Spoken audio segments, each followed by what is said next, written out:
Dad, it is time for you to move out. Meadow Glen has an open bed. The words hit the air like a lead weight, completely shattering the quiet hum of the Sunday morning. I stopped wiping the counter. My hand hovered over the polished granite, a surface I had installed myself 3 decades ago. I looked across the kitchen island. There sat my 44-year-old son Derek, casually chewing on a strip of sausage. He did not even bother to glance up from his phone when he delivered the eviction notice. Next to him, his wife Vanessa drew a slow, deliberate sip from her coffee. It was a mug I had bought for her last birthday. Over the rim of that ceramic cup she was smirking.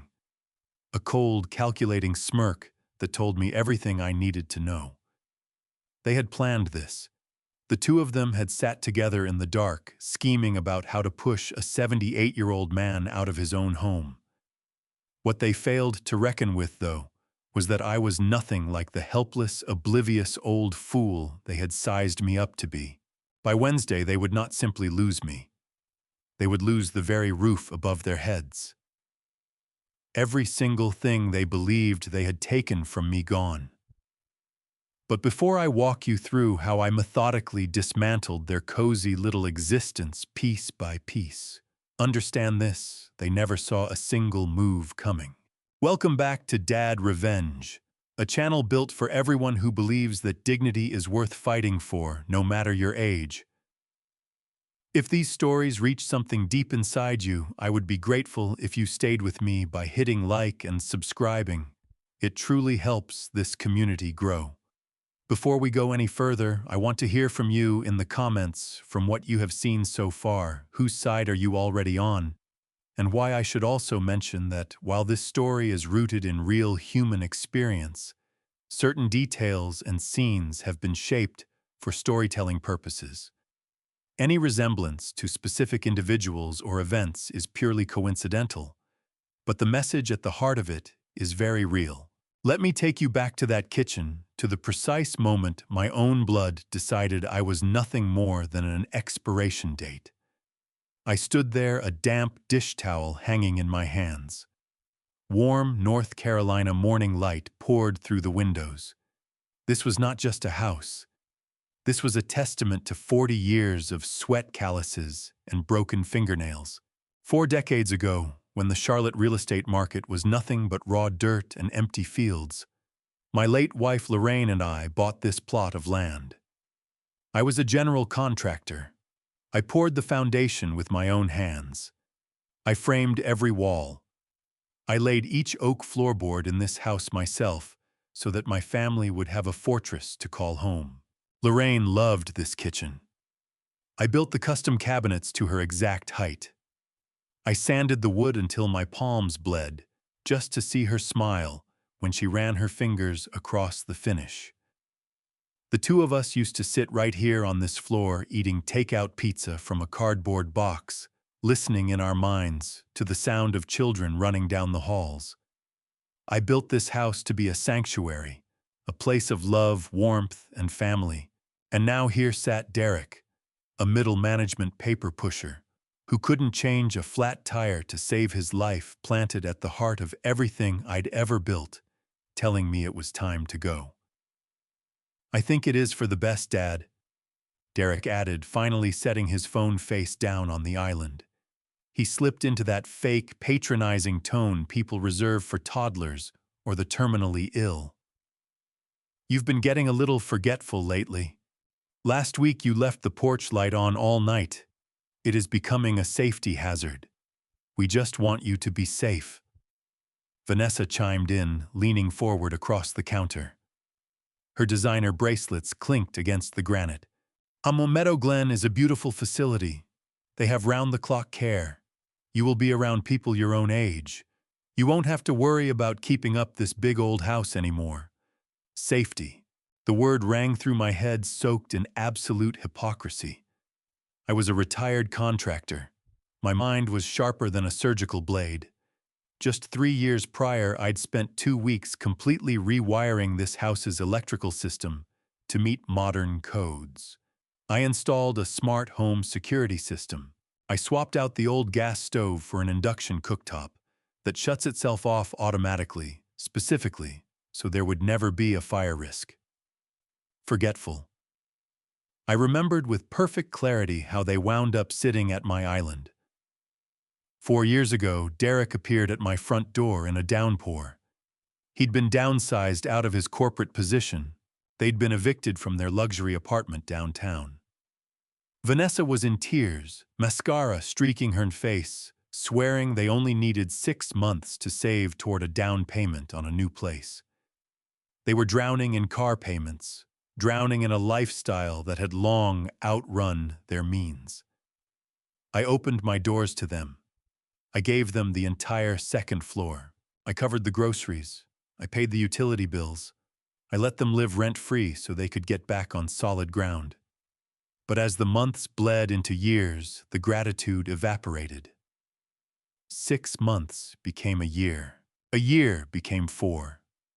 The tears dried up, replaced by a swollen sense of entitlement. They took over the living room. They packed the driveway with a leased luxury car they still couldn't afford. They began throwing lavish dinner parties for their shallow circle of friends, politely suggesting I stay in my room so I wouldn't embarrass them in my old flannel shirts and work boots. They didn't want me safe. They wanted me gone. They wanted to play rich hosts in a $1 million home without the inconvenience of the old man who actually built it. The sheer audacity of it burned a hole clean through my chest. A weaker man might have wept. A more reckless man might have grabbed the heavy Dutch oven and chased them both out into the street. But I am not weak, and I am certainly not reckless. In my line of work, you don't tear down a wall until you know exactly where the load-bearing beams are. You assess the structure first. Then you plan the demolition. I let my shoulders sag. I made my hands tremble just slightly, letting the dish towel slip from my fingers and drop onto the counter. I stared down at my worn-out slippers, playing the role they had written for me to perfection. Maybe you are right. I whispered, my voice thin and defeated. The house is getting to be a bit much for me. I just need some time to think about it. The relief that broke across their faces was immediate. Derek exhaled loudly, a triumphant grin pushing through the mask of concern. Vanessa actually clapped her hands together, a short, sharp little sound of victory. "Of course, Dad," Derek said, standing and patting my shoulder as if he'd just closed a difficult deal. "Take the weekend, but we really need an answer by Monday so we can secure the bed." They turned back to their breakfast, satisfied the job was done.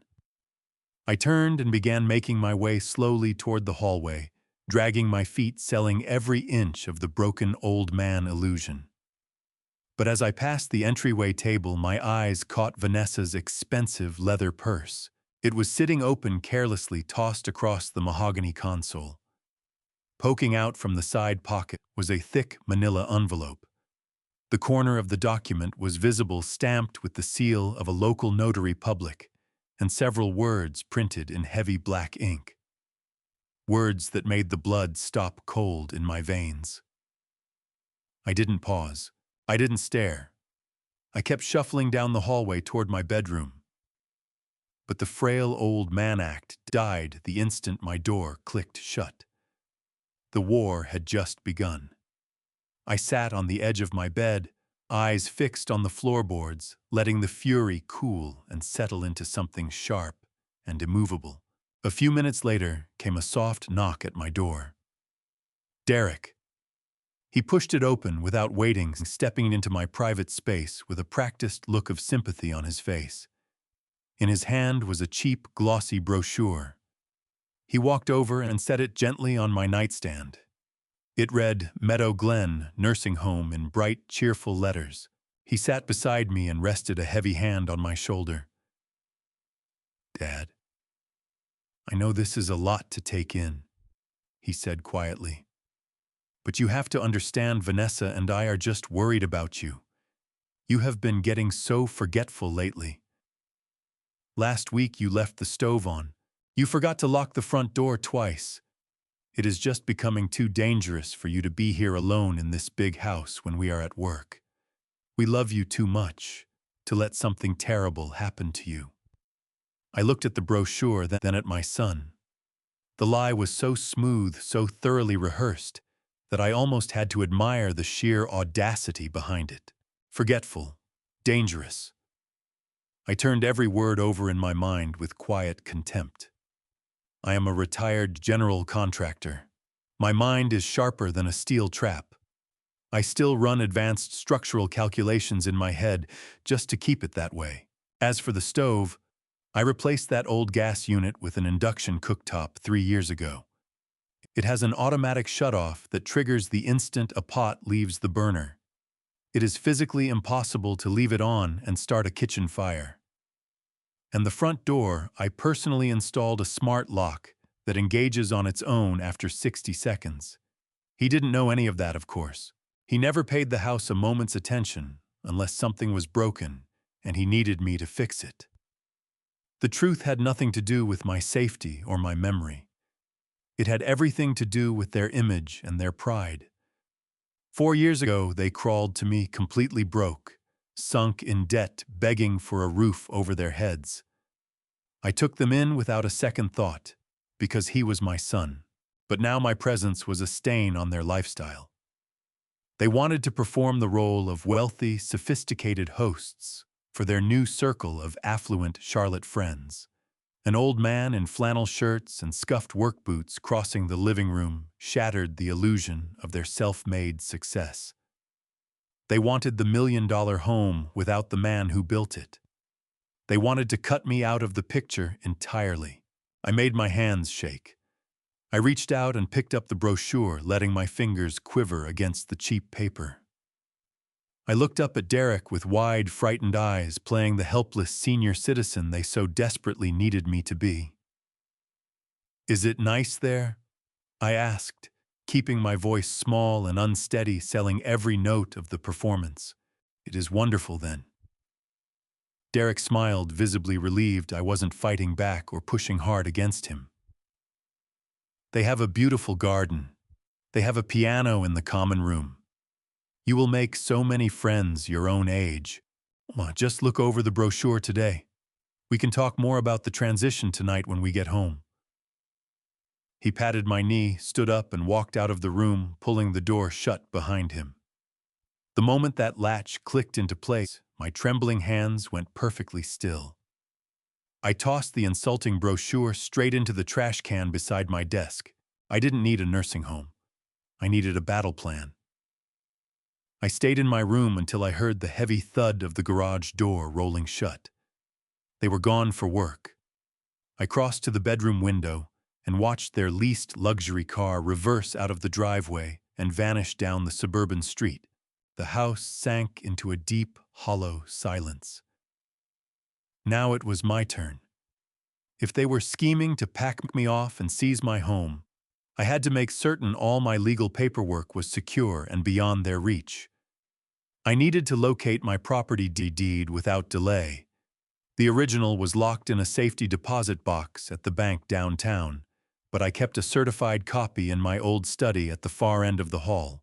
I had to review every word of that title, make sure there were no buried loopholes Derek might try to exploit with some backroom lawyer. I stepped out into the long, sunlit hallway. The floorboards groaned under my weight, a sound I'd lived with for over 40 years. I reached the end of the hall and wrapped my hand around the brass knob of my study door. This was the room where I had drafted hundreds of blueprints, where I'd sat with Derek and walked him through managing his very first allowance, where I kept the records of everything I had ever built or earned. It was my private space, a room Vanessa rarely entered, because she claimed it smelled too strongly of old paper and cedar wood. I turned the knob, expecting the heavy oak door to give way. It didn't move. I frowned and pushed again, putting my shoulder into it. The door was completely locked, but it wasn't just locked. When I leaned in to examine the hardware, I saw that the old standard doorknob had been removed entirely. In its place sat a heavy-duty, high-security deadbolt. My own study, the room holding every private financial and personal document I owned, had been sealed off from me. I stood in the quiet hallway staring at that shiny new brass lock, and a cold understanding moved through me like ice water. I had come looking for a simple piece of paper, and I had found something far more alarming. This was no longer just an eviction. This was a hostile takeover. They had invaded my private sanctuary, a room filled with memories of Lorraine and the hardest working years of my life. The nerve to change a lock inside my own home, a home I raised with my bare hands, lit a fire in me that hadn't burned that hot in decades. I dragged my fingers slowly over the cold metal of the new deadbolt. They believed they could simply lock me out of my own life. They expected me to pack a bag, hand over the keys, and slip quietly away into some sterile nursing home room. They were gravely mistaken. I pulled my hand back from the door and smiled. It was a dark, humorless smile. Derek had overlooked one very important detail about the father he was trying to discard. A lock is only an obstacle if you don't know how to take it apart. And I knew exactly where I kept my heavy-duty tools. I stood there, fingers resting on the cold brass of that new deadbolt. This study was the nerve center of my entire life. The oak desk inside held my tax returns, banking ledgers, and the certified copy of the property deed. It was the one room that still belonged completely to me. And now I was locked out. Then a floorboard creaked behind me. "Gerald, what are you doing?" I turned. Vanessa stood at the end of the hallway in a silk robe, cradling a steaming cup of herbal tea. Her eyes jumped from my hand to the new lock. A quick flicker of panic crossed her face, swiftly covered over by that same patronizing smile. She glided down the hallway, bare feet, whispering against the oak floor. I let my shoulders fall, slipping back into the skin of the confused old man. I raised a trembling finger toward the door. "I was just trying to get some old tax papers," I said, keeping my voice uncertain. "But the knob doesn't seem to want to turn." "Did the lock break?" Vanessa let out a theatrical sigh and rested her free hand gently on my forearm. Her touch felt like ice. "Oh, Gerald, I am so sorry. I turned this room into my private yoga studio. I really needed a Zen space to meditate. You know how stressful things have been for Derek and me lately." A yoga studio. The lie was so utterly absurd. It took every ounce of my self-control not to laugh outright. Vanessa did not do yoga. Her version of unwinding was running up a credit card at some boutique. On top of that, the study was the single worst room in the house for a studio. It faced the afternoon sun, directly turning into a furnace by 3:00 p.m., and my massive mahogany desk consumed most of the floor. "But what about my papers?" I asked, widening my eyes to look distressed. "My ledgers, the filing cabinets." "Oh, don't worry about any of that," she said airily, taking a sip of her tea. "I had Derek pack up those dusty old boxes and move them down to the basement. You don't really need to be bothered with all that complicated financial stuff anymore. You should be relaxing. We have everything handled." Handled. The word landed in my mind like a stone dropped into still water. Her story about the basement was the fatal crack in her lie. The basement had always been notoriously damp. When Lorraine was alive, we never stored anything down there. The mildew would destroy it within weeks. Vanessa knew this. She had spotted a spider on those stairs 3 years ago and refused to set foot on them ever since. There was absolutely no chance she had hauled heavy boxes of files down to a damp cellar. My papers were still in that room. She was guarding them. I nodded slowly, dropping my gaze to the floor as though I were too weary to press the point. "I understand, Vanessa. A Zen space sounds lovely. I'll just go rest in my room. She patted my arm, her smile stretching into a wide, triumphant grin. Good idea, Gerald. Rest up. Derek and I are going out tonight. We have a dinner party with some investors from his firm. We'll be out quite late, so don't wait up for us. I left some soup in the fridge for your dinner. She turned and walked away. I watched her go, the anger in my chest solidifying into something unbreakable. Investors from his firm, another lie. Derek was a mid-level manager who had just been demoted. They were heading to some country club to impress people who barely knew they existed while plotting to steal the ground from under my feet. I returned to my bedroom and settled into the worn armchair by the window. I listened to the sounds of the house, the shower running upstairs, the muffled back and forth of them bickering over what to wear. I waited with the patience of a man who had learned long ago that timing is everything. The clock moved slowly, but every tick brought me closer to the truth. At 7 p.m. I heard them coming down the stairs. The front door swung open and shut.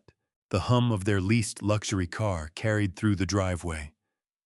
I watched through the blind as the headlights swept back and disappeared down the street, swallowed by the evening dark. The house was empty at last. The silence that settled over the rooms was no longer hollow. It was charged, electric, alive with anticipation. I stood up. The trembling left my hands completely. My spine straightened, my shoulders pulled back and squared. I was no longer the frail old man waiting on his soup. I was Gerald Moorfield, the man who built this house up from bare dirt. I went straight for the mudroom. At the back of the house, reached into the bottom cabinet and drew out my old steel toolbox. Battered, scratched, and smeared with dried paint from decades of hard labor. The weight of it settling into my grip felt like shaking hands with an old friend. I carried that heavy steel box down the hallway, my boots meeting the oak floorboards, with a steady, quiet rhythm. I stopped in front of the study. The shiny new brass deadbolt caught the dim hallway light and gleamed back at me as if it were daring me to try. Vanessa thought a cheap lock could cut me off from my own life. She believed a single locked door was enough to bury their secrets. I set the toolbox down. The metal met the wood with a sharp, decisive clank that rang through the empty house. I unlatched the lid, revealing rows of specialized lockpicking tools I had accumulated over 40 years in the construction trade. I reached in and pulled out a heavy-duty tension wrench and a precision pick. I looked at that locked door. They wanted to play games with my life. Now it was my turn to find out exactly what they were concealing behind it. I selected a heavy-duty tension wrench and a standard hook pick from the velvet-lined tray inside the toolbox. My hands fell into a practiced, familiar rhythm. 4 decades of hanging doors, freeing jammed mechanisms, and raising houses from bare ground had written permanent knowledge into my bones. I slid the tension wrench into the bottom of the keyway, applying just the faintest breath of rotational pressure. Then I eased the pick in, lifting each brass pin inside the cylinder one by one. 1, 2, 3, 4, 5. I counted them silently, feeling the microscopic clicks travel through the metal and into my fingertips. Vanessa had probably assumed that a heavy-duty label on the packaging meant the thing was impenetrable. But a cheap deadbolt from a discount hardware store is nothing but the illusion of security to a man who understands how it was made. Exactly 45 seconds after I knelt down, the final pin set into place. The cylinder turned with a heavy, satisfying thud. I withdrew my tools, got to my feet, and pushed the heavy oak door open. The hinges groaned softly, a sound I hadn't heard in months. I stepped across the threshold, my eyes adjusting to the thin light filtering through the closed wooden blinds. I reached over and hit the wall switch. The brass desk lamp blinked to life, spreading a warm amber glow across the room. I stood motionless in the doorway for a long moment, simply taking in the sheer contempt laid out before me. There was no yoga mat on the floor, no meditation cushions, no incense burners, not a single trace of any peaceful Zen retreat. Instead, my private study looked like the wreckage left behind by a frantic burglary. The room was in complete disarray. My beautiful mahogany desk, a piece of furniture I had salvaged and restored by hand decades ago, was buried under a mound of scattered documents, empty coffee mugs, and crumpled legal pads. But the sight that truly turned my stomach was over in the far corner of the room. My twin steel filing cabinets had been wrenched away from the wall. The heavy metal drawers hung open at crooked angles. Someone had gone at the built-in locks with a pry bar or a heavy flathead screwdriver. The steel was gouged, bent, and forced apart with raw violence, leaving 40 years of my meticulously organized life exposed. My tax returns, old building permits, Lorraine's medical records, and my retirement account statements had been yanked from their folders and flung across the floor like worthless scrap paper. A wave of bitter, suffocating betrayal moved through me. I walked slowly into the room, boots crunching over a scattered drift of old bank statements. I stopped in the center of that study, and my mind traveled back to a rainy Tuesday evening more than 30 years ago. At that very desk in this very room, I had pulled up a wooden chair for a 12-year-old Derek. He'd been so proud of his first lawn mowing money. I had bought him a small green ledger and sat patiently beside him for 2 hours, walking him through how to balance a checkbook. I explained the value of a hard-earned dollar, the importance of keeping your financial word, and the necessity of honest labor. I remembered how he had looked up at me with wide, earnest eyes, absorbing every word as though it were gospel.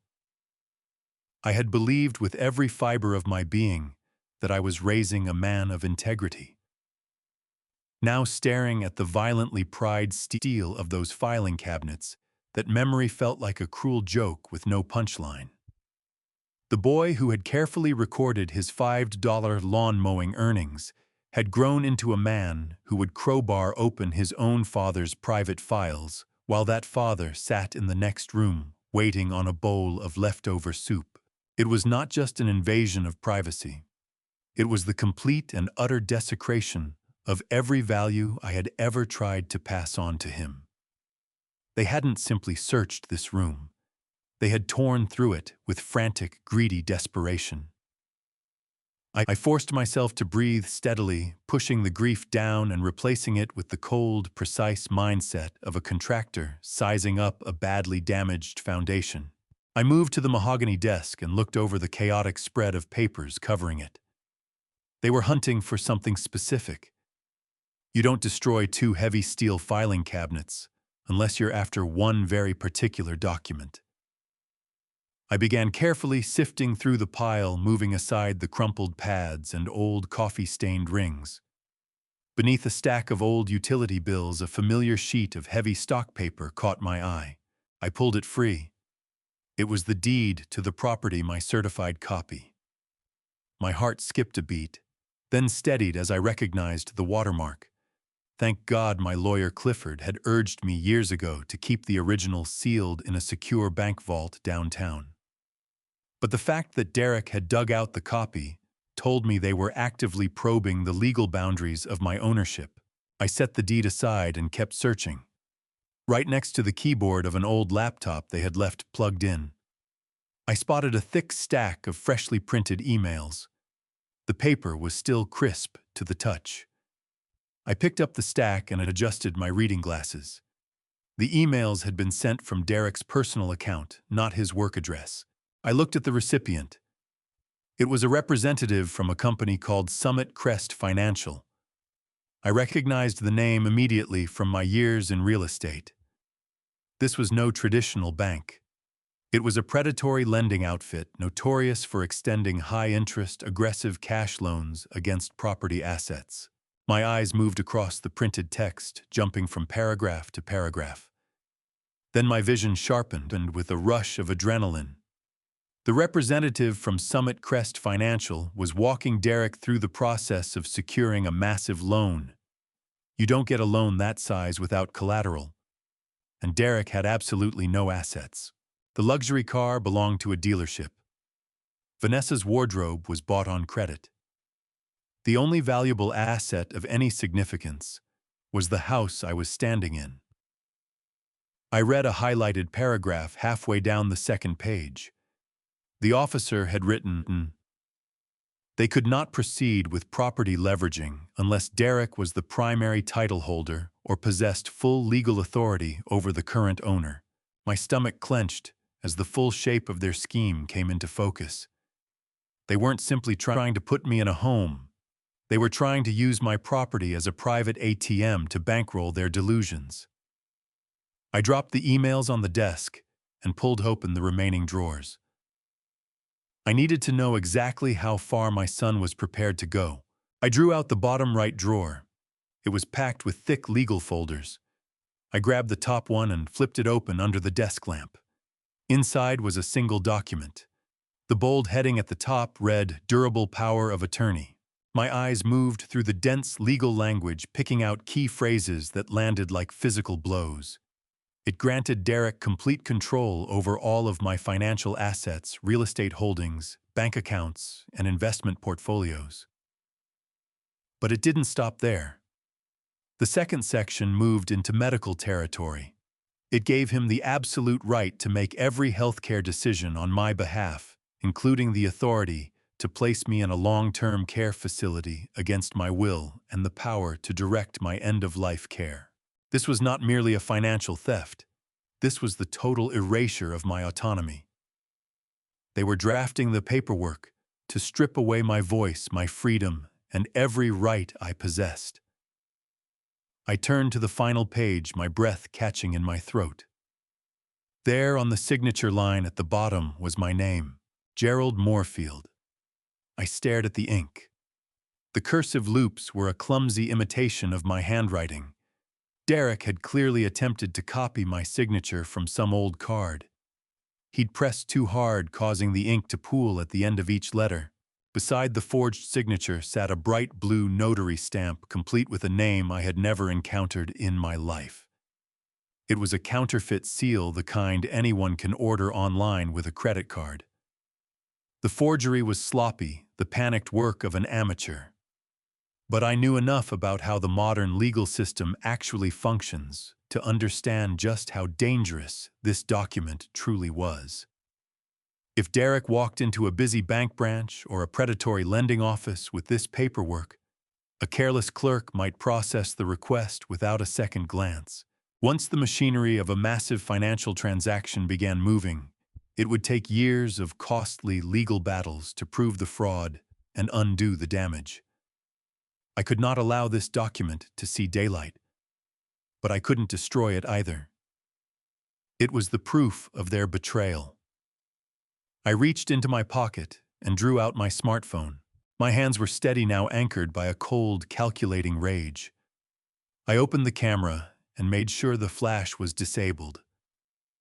I held the phone above the forged document, tapping the screen to focus on the fake signature and the fraudulent notary stamp. I took 3 high-resolution photographs of the final page. Then I flipped back to the front, capturing every single paragraph of that power of attorney.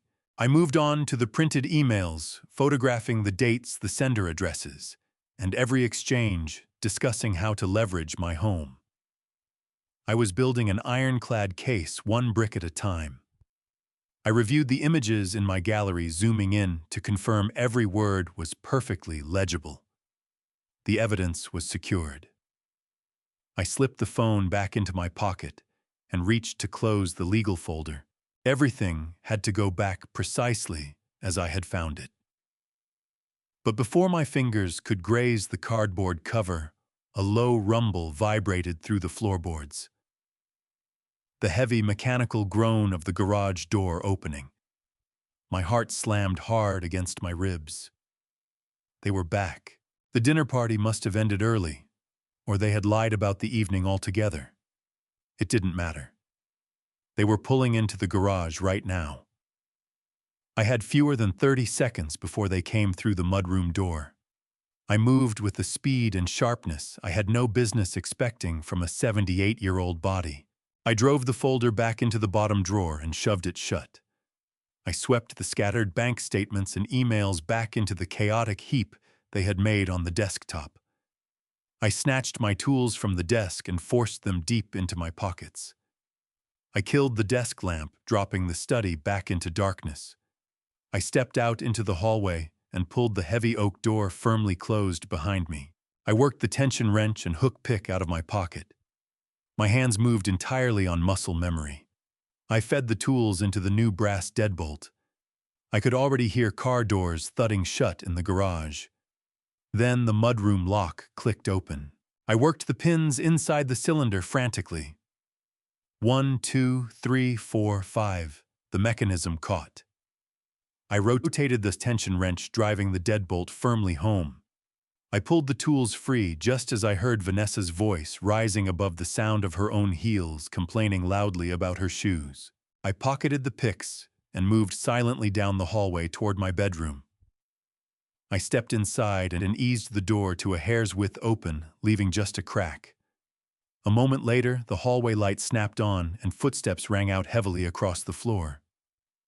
I stood in the dark chest, heaving without a sound, one hand wrapped around the phone in my pocket. The rest of that long, agonizing night dissolved into a blur of sleepless anticipation. I lay awake and listened to the muffled sounds of Derek and Vanessa moving through the house, their voices easy, unaware of the storm gathering directly beneath their feet. When morning finally broke, painting the North Carolina sky in pale shades of orange, I already had my script prepared.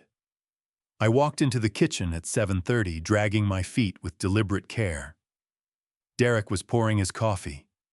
Vanessa was scrolling through her phone, not even glancing up. I cleared my throat and made my voice sound thin and rough.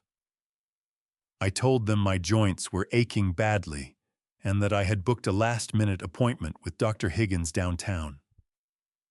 Derek barely looked my way, just tossed me a dismissive nod and said to take a taxi so I wouldn't get lost. I agreed meekly and turned away to hide the fire burning in my eyes. The moment my hired car turned the corner and moved out of their sight, I gave the driver a different address. We weren't going to any medical clinic. We were headed straight to the downtown law offices of Clifford Beauchamp. Clifford and I had known each other personally for over 40 years. Long before he wore custom-tailored suits and worked behind a mahogany desk, he was a scrappy young legal clerk who had helped me untangle my commercial construction contracts. We had built our careers alongside each other in the dusty heat of Charlotte. He was the godfather to my late wife's rose garden and a man who carried the legal ferocity of a starved wolf. If anyone could help me navigate this betrayal, it was him. I walked into his downtown office without an appointment. His secretary, who had known me for a decade, took one look at the quiet fury on my face and immediately waved me through the double oak doors. Clifford glanced up from a stack of legal briefs. His stern, weathered face broke into a warm smile that vanished the instant he registered my expression. I settled into the leather chair across from him. I didn't bother with pleasantries. I pulled out my phone, unlocked the screen, opened the photo gallery, and slid it across the polished surface of his desk. Clifford picked it up, adjusting his silver-rimmed reading glasses. I watched his eyes track back and forth across the screen. I watched the warm, easy manner of an old friend drain completely away, replaced by the cold, razor-focused attention of a veteran attorney. He swiped to the next photo, then the next. The silence in that executive office grew heavy, broken only by the distant hum of city traffic 14 floors below. When he reached the image of the forged signature and the counterfeit notary stamp, the vein in his temple pulsed visibly. He set the phone gently back on the desk, drew off his glasses slowly, and released one long, measured breath. When he finally spoke, his voice was dangerously quiet and threaded with venom. This is a Class 3 felony, Gerald. Textbook fraud, elder abuse, and a direct conspiracy to commit grand larceny. I can have a police cruiser parked in your driveway in 15 minutes. We can have Derek in handcuffs before his lunch break. Let me make the call. He reached for the telephone on his desk. I leaned forward and placed my hand firmly over his wrist, stopping him cold. No, Clifford. I said, my voice carrying none of the weakness I had performed all morning. Don't call the police, not yet. Clifford looked at me, his brow creasing with confusion and mounting anger. Gerald, he is trying to strip you of your legal autonomy. He is trying to steal $1 million property and lock you away in a state facility against your will. You cannot simply shield him from the consequences of what he's done. He crossed a line that no apology can walk back. I am not protecting him, I replied, holding the gaze of my oldest friend. Jail is far too easy for what he has deliberately done. If he goes to jail right now, he gets a public defender. He weeps in front of a judge about making a terrible mistake. And Vanessa plays the devastated victim. They will paint me as a confused old man who misread their intentions. No. I want to take away the one thing they truly care about in this world. I want to take away their money, their standing, and their arrogance. I want to dismantle their lives the exact same way they tried to dismantle mine. Clifford slowly withdrew his hand from the telephone receiver. He leaned back in his chair, a slow and dark understanding spreading across his face. He had known me long enough to recognize the tone of a man preparing to bring a building down to its very foundation. What do you need from me? He asked, his voice shifting from protective friend to strategic partner. I pointed to the phone on the desk. You saw the emails from Summit Crest Financial. Derek is trying to leverage the house for a massive cash loan. But a man doesn't commit a brazen felony just to upgrade his lifestyle. There is a desperate panic buried in that forgery. They need a large amount of cash, and they need it now. I need to understand why. I need you to run a quiet, thorough background check on their finances. I want every hidden bank account, every maxed-out credit card, and every debt they have been concealing from me. Find out exactly why they need my house so desperately today. Clifford nodded and turned to his monitors. His fingers began moving rapidly across the keyboard. Give me until this afternoon, Gerald, he said firmly. I will find their breaking point. I left Clifford and spent the next few hours on a wooden bench in a nearby public park. I watched the city of Charlotte move all around me, entirely unaware of the quiet storm raging inside my chest. The afternoon sun hammered down on the concrete walkways, but I felt only a hollow, frozen numbness inside. At exactly 2:00, my cell phone buzzed sharply in my pocket. A short text from Clifford. Just 2 words. Come back. I rose slowly, straightened my jacket, and made the brief walk back to his tall glass building. When I entered his private executive office for the second time that day, everything had shifted. The blinds were pulled tight against the harsh North Carolina glare, throwing long shadows across the walls. His mahogany desk was buried under freshly printed financial spreadsheets, banking summaries, and detailed credit reports.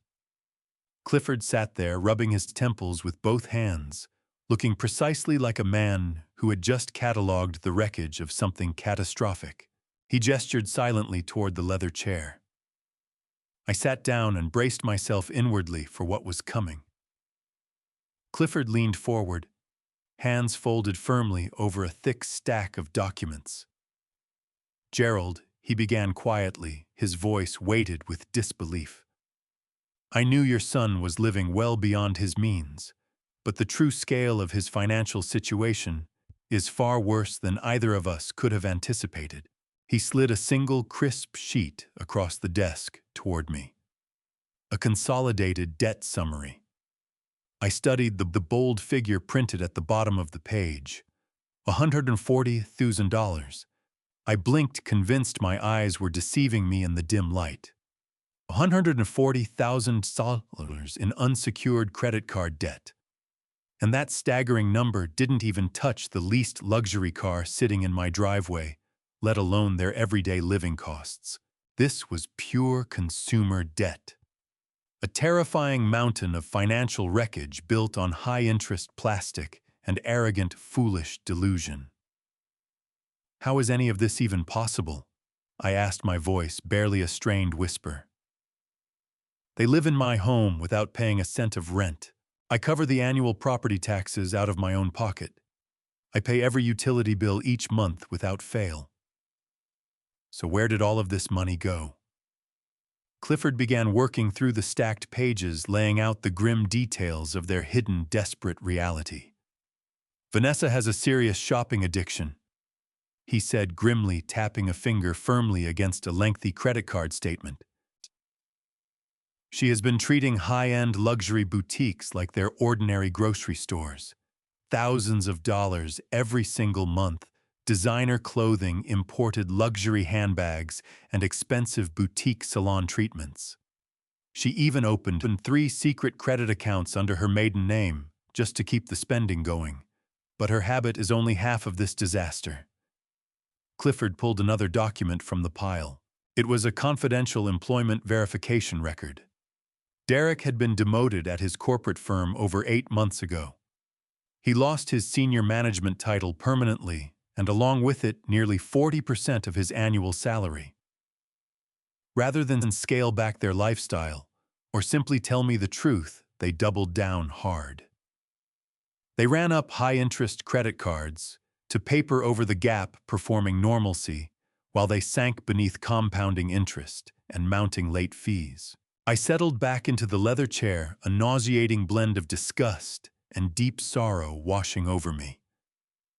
I thought about everything it had cost, the sweat, the sacrifice, the years of grinding work to build a life worth something. When Lorraine and I bought that empty dirt lot in Charlotte 40 long years ago, we didn't have a single extra dollar between us. We lived on cheap canned soup and plain white bread for 2 solid years, just to bank every cent we could. I drove a battered work van with a cracked windshield because every spare dollar went into structural lumber, heavy nails, and poured concrete. I saved loose quarters in a coffee can on the kitchen counter just to be able to take Lorraine out to a decent dinner on our wedding anniversary. I poured myself blood and all into that land so my family would never have to know what real poverty felt like. Today, that same plot is worth well over $1 million, built entirely on decades of unglamorous, relentless discipline. And now my own son was actively working to steal the whole of it, just to finance his wife's shallow vanity and cover up his own shameful cowardice. He couldn't face the truth of his own professional failure, so he chose to sacrifice my future in order to bury his mistakes. They're completely broke, Clifford stated flatly. The credit card companies are preparing to file lawsuits. They're cornered animals, and cornered animals are dangerous. But this is where the story stops being a financial tragedy and becomes something far darker, a calculated criminal conspiracy. Clifford reached for a separate folder and extracted a complex application. "Do you remember those printed emails you found from Summit Crest Financial?" he asked quietly. I nodded. Clifford placed his pen directly on the 3rd paragraph. The forged power of attorney isn't just about medical decisions. Look here. I leaned in and read the fine print. The breath caught hard in my throat. That forged document was precisely the key they needed to unlock a massive financial scheme. Clifford tapped the application with the heavy gold barrel of his pen. "They're applying for a reverse mortgage, Gerald," he said, his tone carrying equal measures of professional disgust and personal outrage. I stared at him, letting the full weight of those words settle. A reverse mortgage, a financial product designed specifically for senior citizens, one that allows them to convert a portion of their home equity into cash. But Derek wasn't trying to secure my comfort in my later years. He was using that forged power of attorney to cut me out of the process entirely. The moment I was locked away in that cheap nursing home facility declared legally incompetent by paperwork he himself had falsified, he planned to execute a massive loan against my property. Clifford slid a detailed amortization schedule across the desk so I could see the full ugly math. Your home is easily worth $1.2 million in the current Charlotte real estate market. He continued, pointing to the top line of the spreadsheet. Summit Crest Financial is prepared to offer a lump sum cash out of $600,000. Derek and Vanessa's plan: take that money, wipe out their $140,000 in credit card debt, and pocket the remaining $460,000. They intended to take the equity I had built with my own hands and use it to fund a lavish life, expensive vacations, fresh designer wardrobes, and those extravagant dinner parties where they posed as self-made successes. I stared at the paperwork, a cold sickness pooling in my gut as the final piece of their scheme locked into place. "And what happens to the house?" I asked, even though I already knew what he was going to say. Clifford leaned back in his chair and exhaled slowly, dragging a hand across his tired face. "The bank takes it," he said quietly, letting the full brutality of that land. "Because Derek has no intention of repaying a single dollar of this loan, he simply can't. The interest would compound steadily month after month, eroding the remaining equity while I sat alone in a sterile room at Meadow Glen. When I eventually passed away, or when the loan balance overtook the home's value, Summit Crest Financial would initiate full foreclosure. They would seize the property, clear it out, and sell it to the highest bidder to recover their money. Derek and Vanessa would simply walk away with $500,000 in stolen cash, leaving my entire life's legacy to be auctioned off by a predatory lender. They were treating my home like a throwaway lottery ticket, discarding me the instant they cashed in their unearned prize. The sheer, undisguised evil of their plan echoed through the quiet executive office. I closed my eyes and drew a long, slow breath. For the past 24 hours, a profound and agonizing heartbreak had been splitting my chest open. I had been mourning the loss of my family, grieving the realization that my son had betrayed every ounce of trust I had ever placed in him. But sitting there staring at the exact dollar figure he had assigned to my freedom and my legacy, that paralyzing grief simply burned away. What replaced it was something colder, harder, and far more dangerous: a calm, crystalline resolve. The man currently sleeping under my roof, eating food I had purchased, driving a $1 million luxury car while quietly plotting my ruin, was not the boy I had once patiently taught to balance a checkbook. That innocent boy was gone, buried somewhere beneath decades of choices I hadn't seen coming. The man occupying my kitchen was nothing more than a greedy, dangerous parasite who had latched onto my life and was waiting for precisely the right moment to hollow me out completely. A coward who couldn't stomach the consequences of his own professional collapse, so he chose to sacrifice his father instead to feed his own monstrous vanity. I thought about all those scorching North Carolina summers I burned through working double shifts on job sites, making absolutely certain he had a clean, untouched college fund waiting for him. I thought about every quiet sacrifice Lorraine had made, clipping grocery coupons, sewing her own dresses so we could pay off our mortgage 5 years ahead of schedule. We had poured everything we had into that boy, and what he handed back to us was a forged signature aimed at stripping it all away. I opened my eyes and looked straight at my friend across the desk. Something settled over my mind like still water. Absolute clarity. I was a builder by trade. I understood exactly how to raise a solid structure from the ground up, and I understood just as well how to reduce one to bare dirt. I pushed the thick stack of fraudulent loan applications away from me. I had seen enough of his cowardly, desperate deceptions. My own flesh and blood had drawn the lines of this battle himself. He wanted to play a brutal game of total financial destruction, banking on the assumption that I was a feeble, unsuspecting old man who would fold quietly under the weight of his manipulation. He had badly misjudged the man who built his world from nothing, the man who first taught him how to walk.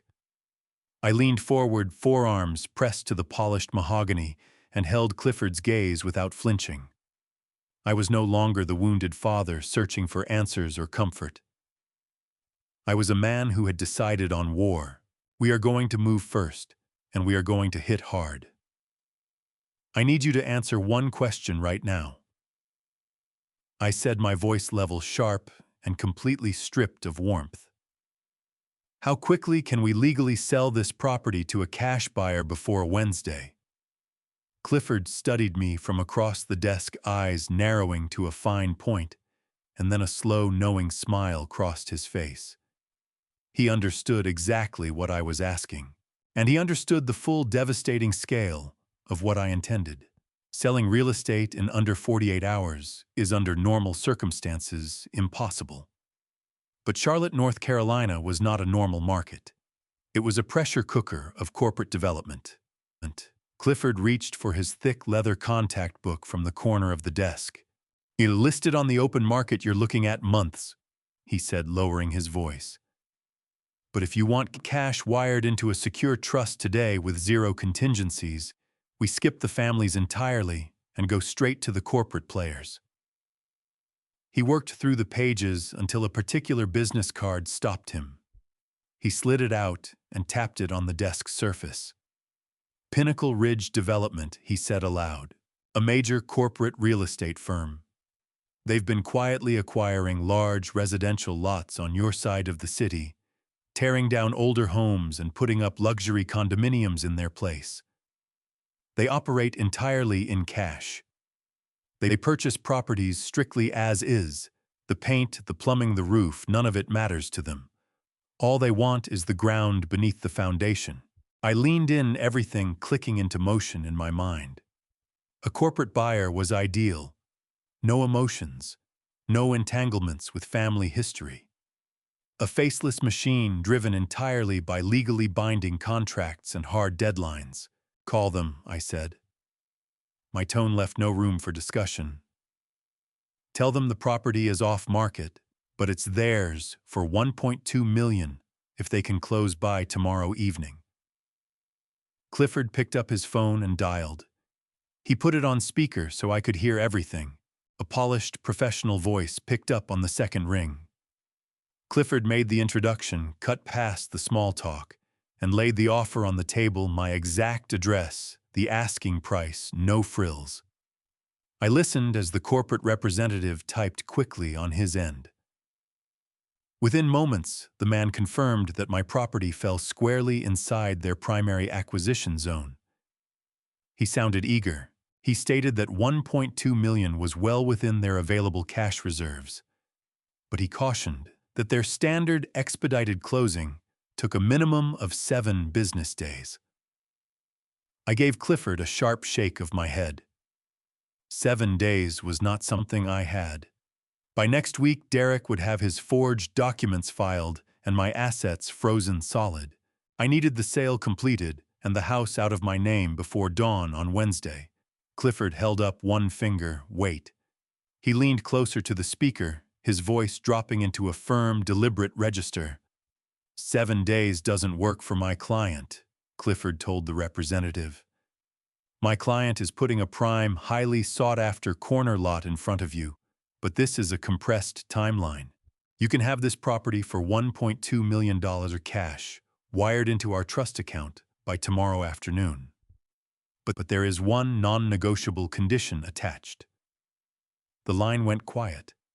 The representative asked him to explain. I moved closer to the phone.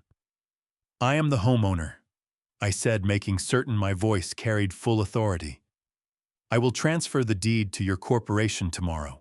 But your company cannot take physical possession of the property. You may not change the exterior locks. and you may not set foot on the grounds to begin any demolition work until exactly 10:11 in the morning this Wednesday, not 1 minute before." The representative gave a short, puzzled chuckle. "That's an unusual request," he replied. "Most sellers want at least a month in the home after closing. You're asking us to wait barely 24 hours, but tying it to the exact minute." I stared at the speakerphone without expression. "That is the deal," I said flatly. "You get the land you want. I get the cash.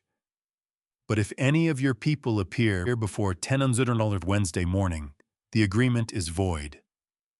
"Are we in agreement?" A long pause followed on the other end.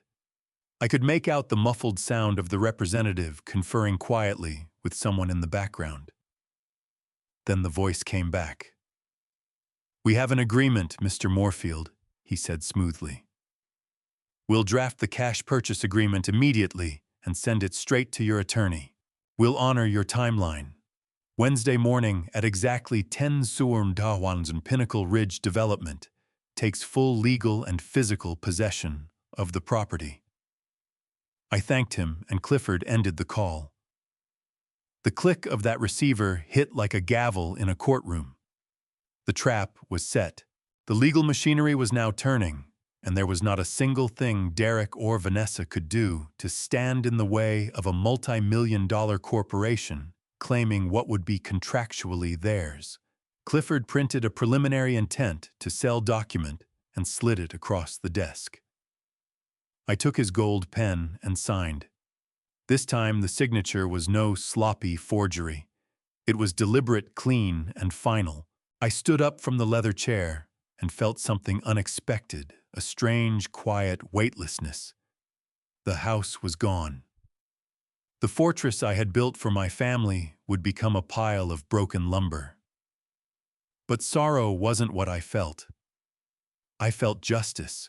I shook his hand firmly and walked out of his office. The hardest part was still ahead. I had to return to that house, sit across from the parasites dismantling my life, and perform the role one last time. The frail, forgetful old man, and just a little while longer. Tuesday morning came down like a weight on my chest. I sat at the kitchen island, slowly stirring plain grits, while Derek and Vanessa moved through the house in their usual frantic blur. Derek was working at his silk tie, grumbling about traffic. Vanessa was practically electric with energy phone pressed to her ear, rattling on about a patio renovation she had planned for the weekend. She had no idea that by Saturday, that patio would be a heap of shattered concrete and twisted rebar. I kept my eyes down, letting my hands tremble slightly as I raised my spoon. I played the defeated old man without missing a beat. I agreed to their schedule, nodded along with their instructions, and told them I'd start packing my suitcases that afternoon. By 8:30 they were out the door, and the house went still around me. My window was narrow. Pinnacle Ridge Development was prepared to wire the cash, but corporate protocol required a mandatory interior inspection before final funding was released. It was a pure formality for a demolition company, a quick walkthrough to confirm the property matched what was on file with the county. The inspector was scheduled for 1:00 right in the middle of their workday. At 5 minutes to 1, a white commercial pickup pulled into the driveway. A tall man in a high-visibility vest and hard hat climbed out, electronic tablet in hand. I was already at the door before he had a chance to ring the bell. He introduced himself as Darnell, the lead site assessor for Pinnacle Ridge Development. All business with no interest whatsoever in the beautiful oak floors or the custom cabinets I had built for Lorraine. He moved through the living room with heavy, purposeful steps, tapping steadily at his screen. When we crossed into the formal dining area, Darnell stopped and let out a low whistle. He was staring at the imported Italian marble dining table and the matching velvet chairs Vanessa had recently charged to one of her secret credit accounts. "That is some seriously expensive furniture, Mr. Moorfield," Darnell remarked. sweeping his gaze across the high-end electronics and designer rugs filling the room. I assume you have a moving crew coming to clear all of this out before we take possession tomorrow morning. Our demolition teams run on a very tight schedule. If the house isn't empty, we charge a premium disposal fee. I stood beside the marble table, running my palm across the cold, unpaid stone. I looked Darnell straight in the eyes. I have a specialized moving crew arriving early tomorrow morning to collect my personal belongings, I said calmly. But I want to be completely clear about the terms of our contract. You are purchasing this property exactly as it currently sits. Whatever I choose to take will be out by 9:50 in the morning. Anything left inside these walls or on this lawn at exactly 10:00 tomorrow morning is legally abandoned. You don't need to call me. You don't need to ask for permission. You treat everything remaining as construction debris. It belongs to the developer, and your bulldozers are free to grind it into the ground. Darnell raised an eyebrow, genuinely surprised by the clinical coldness of those instructions. He'd probably witnessed plenty of messy handovers, but a seller voluntarily walking away from tens of thousands of dollars in luxury furnishings was something else entirely. He tapped the screen a few times and gave a firm nod. Understood, sir. Anything still there at 10:00 goes straight into the dumpsters. We headed upstairs so Darnell could check the structural integrity of the roof joists in the attic. The inspection was moving exactly according to plan. I was just about to lead him back down toward the final authorization paperwork when a sound stopped everything cold. The loud mechanical groan of the garage door rolling open. My blood went to ice. It was barely 1:30 in the afternoon. Derek and Vanessa never came home at this hour. But as I heard a car door slam, and then the unmistakable sharp click of Vanessa's expensive heels on the concrete, I knew she had swung home for a surprise lunch break. I had fewer than 10 seconds before she walked through the mudroom and found a demolition inspector standing in her hallway, wearing a bright orange safety vest. Panic hit hard. I grabbed Darnell by the thick fabric of his vest and steered him quickly toward the back staircase leading down to the rear patio doors. I pressed one finger to my lips. Not a word. Darnell looked baffled, but the urgency in my grip was enough. He moved without question. We descended the wooden steps, nearly silently. I could already hear the mudroom door unlocking. I pushed Darnell out through the back door and stepped onto the patio right behind him. I told him quietly to go around the side of the house and drive away immediately. I'd send him the final forms electronically. Darnell gave a quick nod and moved at a jog toward the side gate, vanishing behind the tall fence. I pulled the back door shut behind me, my heart hammering in my chest. I grabbed a garden hose off the patio and walked back inside through the kitchen entrance just as Vanessa came into the room. She stopped, eyes narrowing, looking at my boots and the hose in my hand. "What are you doing, Gerald?" she demanded. I forced my breathing steady and arranged my face into a look of mild, harmless confusion. "I just had the plumber over," I said smoothly. The bathroom sink had been dripping again, and I wanted it sorted before I leave tomorrow. Vanessa rolled her eyes with a theatrical sigh, entirely convinced by the flimsy excuse. The plan had survived. The plan had survived. The rest of Tuesday afternoon dragged past with a grinding, suffocating slowness. I retreated to my bedroom and kept the door shut, avoiding any contact with my daughter-in-law. I spent those hours gathering the few things in this house I actually cared about. I wrapped Lorraine's framed photographs carefully in soft cotton shirts and set them gently into my worn leather suitcase. I packed my old pocket watch, my favorite flannel shirts, and a small wooden jewelry box holding the wedding ring I had placed on her finger more than 50 years ago. That was my entire life condensed into 2 bags. The rest of it, the structure itself, the expensive appliances, the imported rugs, meant absolutely nothing to me anymore. They were just materials to me now, entirely devoid of any real meaning. As the sun slipped beneath the North Carolina horizon, turning the sky deep shades of purple and charcoal, the front door opened and closed. Derek was home from work. I sat in the dark of my room, listening to the sounds of their evening routine rising through the floorboards. The faint clink of wine glasses, the low murmur of Derek complaining about his boss. But it was Vanessa's voice that cut through everything with the most clarity. She was on a speakerphone call in the living room, talking to one of her shallow friends. Her high-pitched laughter rang through the hallway, sharp and grating. I moved quietly to my door and pressed my ear against the cool wood. Every word came through perfectly. "I am telling you, it is going to be absolutely fabulous." Vanessa practically squealed into the phone. "The old man is moving out tomorrow morning. He's going to some assisted living place across town. Once he's gone, we are going to completely gut the downstairs. I'm throwing a massive house remodeling party next weekend to celebrate. We're taking out the wall between the kitchen and the dining room full open concept. We're bringing in caterers, and I already ordered a dozen bottles of imported champagne. It's going to be a fresh start for us, a real step up in our social circle." I stood in the dark, with a quiet smile spreading across my face, shaking my head at the staggering depth of her delusion. She was planning a remodeling party. She was inviting her wealthy friends to drink champagne and take a ceremonial swing at a single wall with a sledgehammer. She had no idea that a professional demolition crew of 15 men would be pulling up in under 18 hours to bring the entire structure level with the ground. She thought she was going to repaint the kitchen cabinets.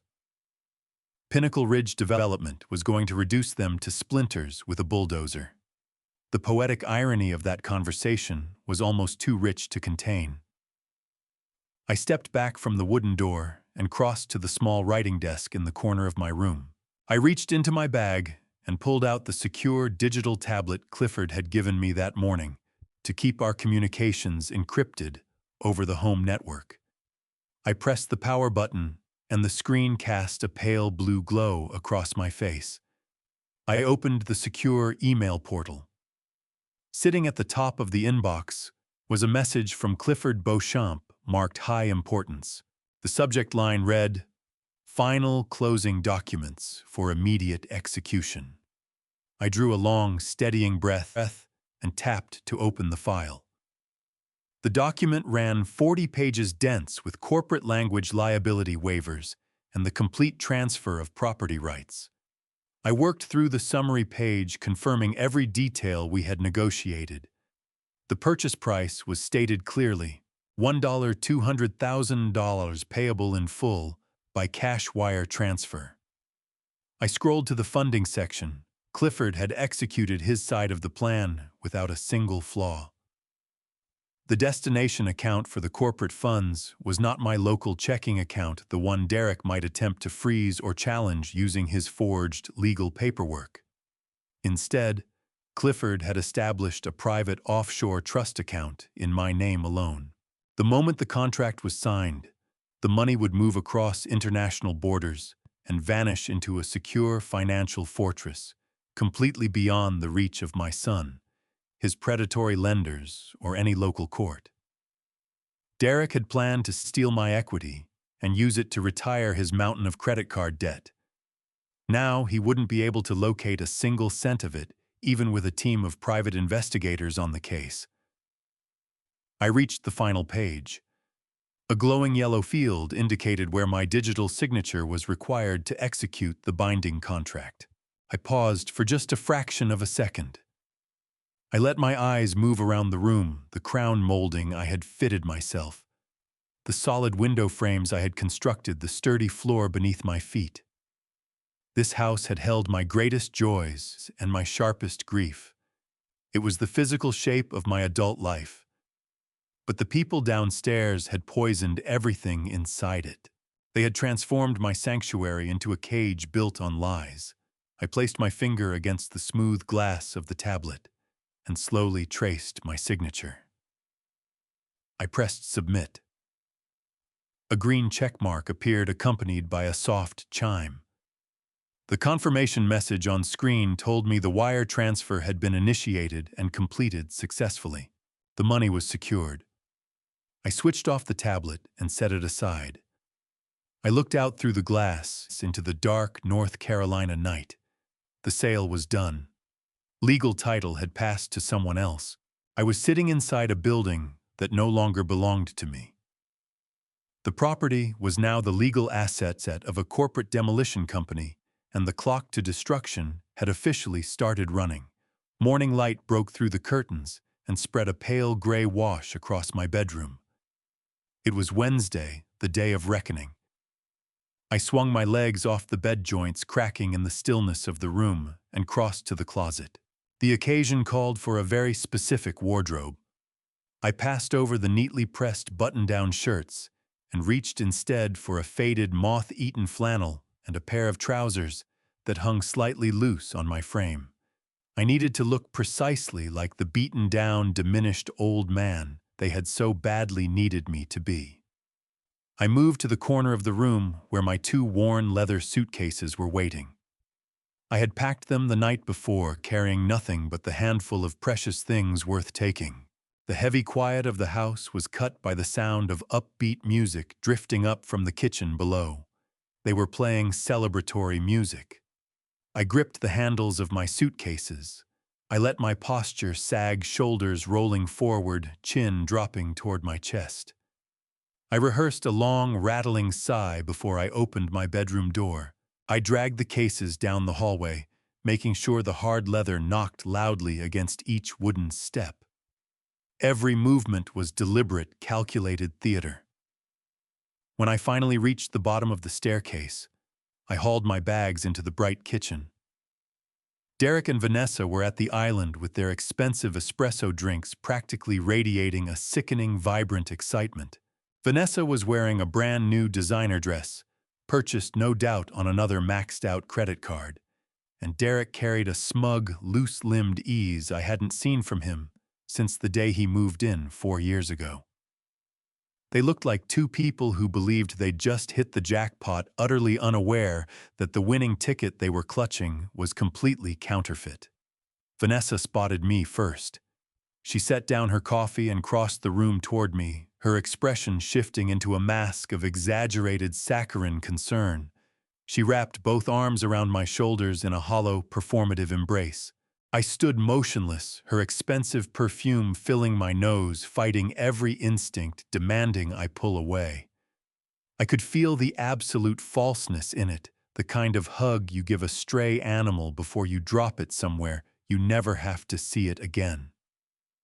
"This really is for the best," Vanessa murmured, stepping back and patting my arm with practiced condescension. "You are going to love it at Meadow Glen. You will meet so many new people there, folks, who can truly keep up with you. And don't worry about a single thing here.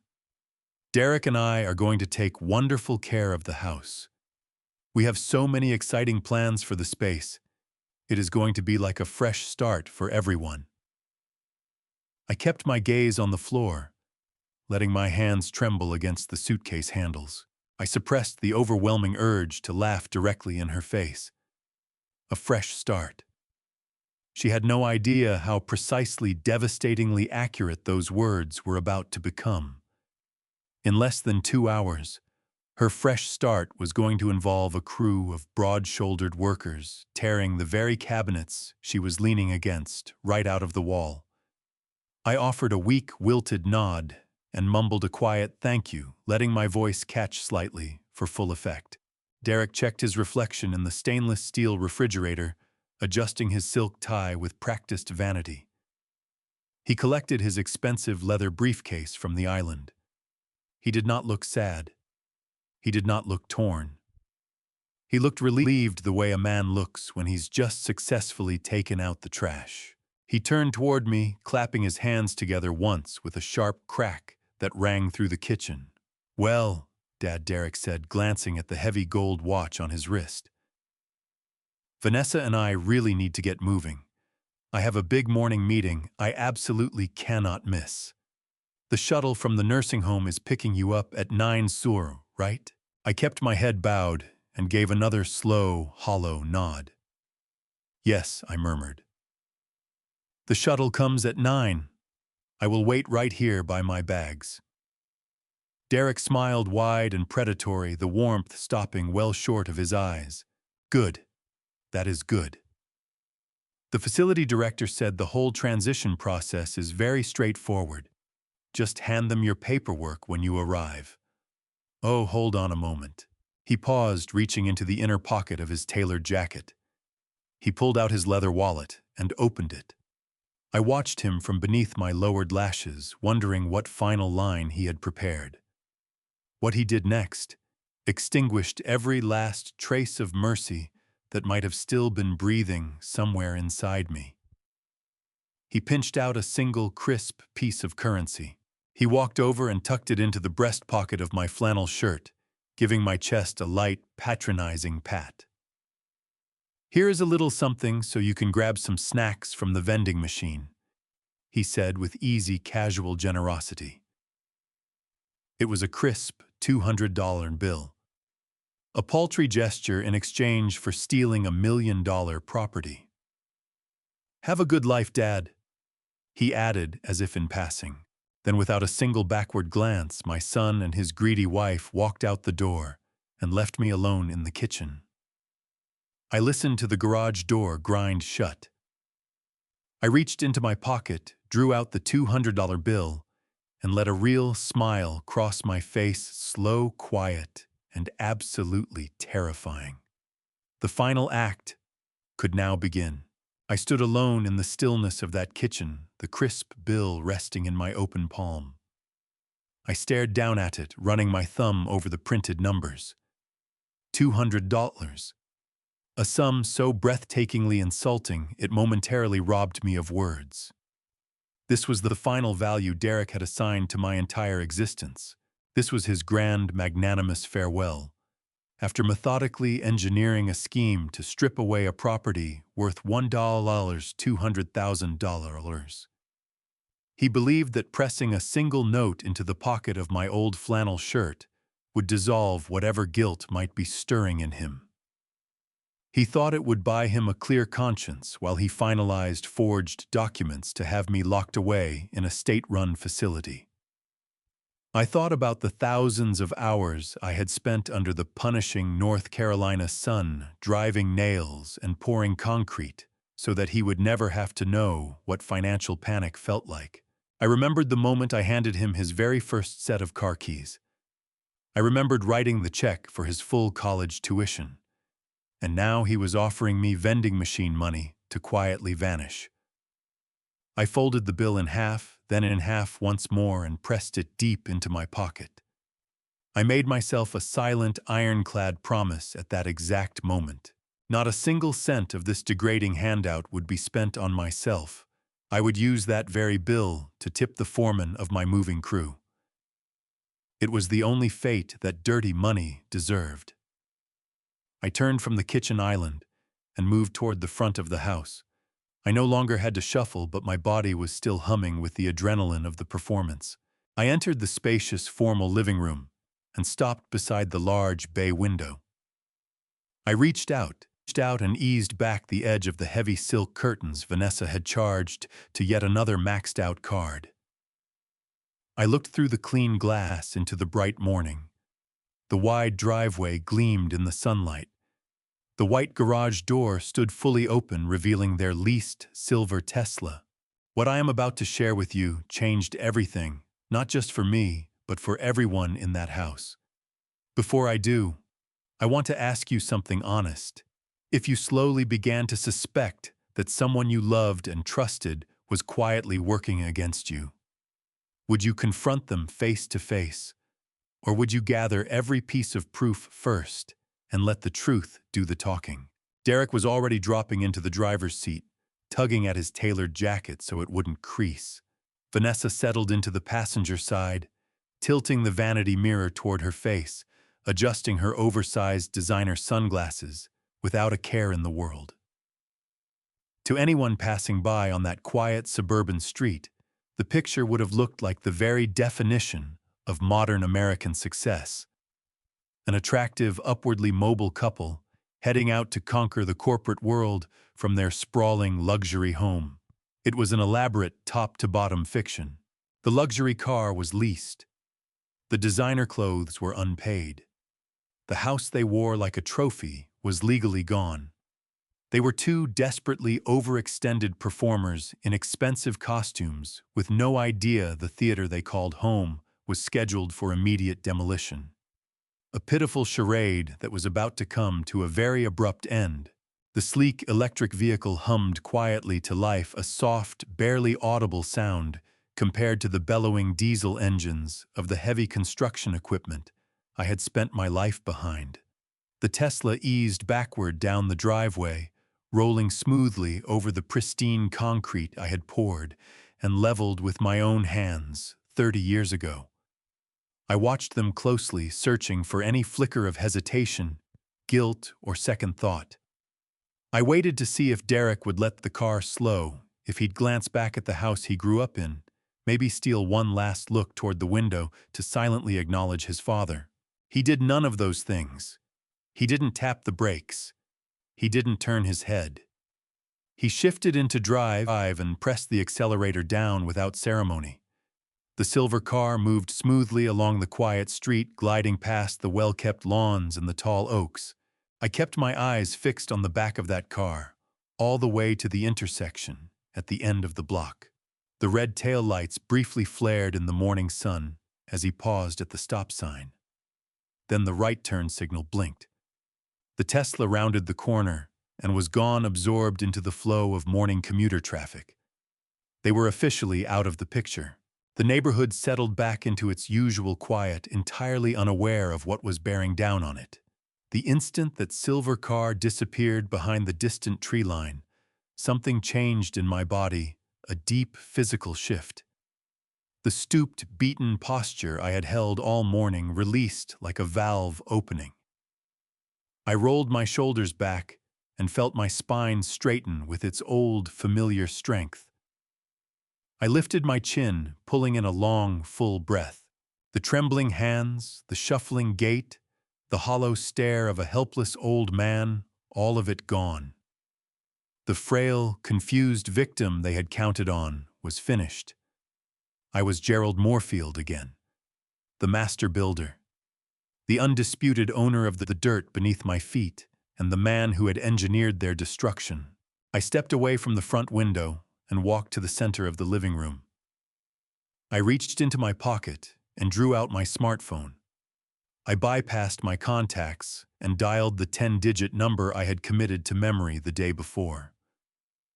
The phone hadn't completed its first full ring when a deep, gruff voice picked up. It was the dispatch manager for the heavy logistics company Clifford had recommended. I skipped the greeting. I didn't spend a single breath on pleasantries. The performance was over. Now came the reckoning. I swept my gaze across the lavish, over-decorated room one final time, my voice flat and cold as poured concrete. "Bring the trucks."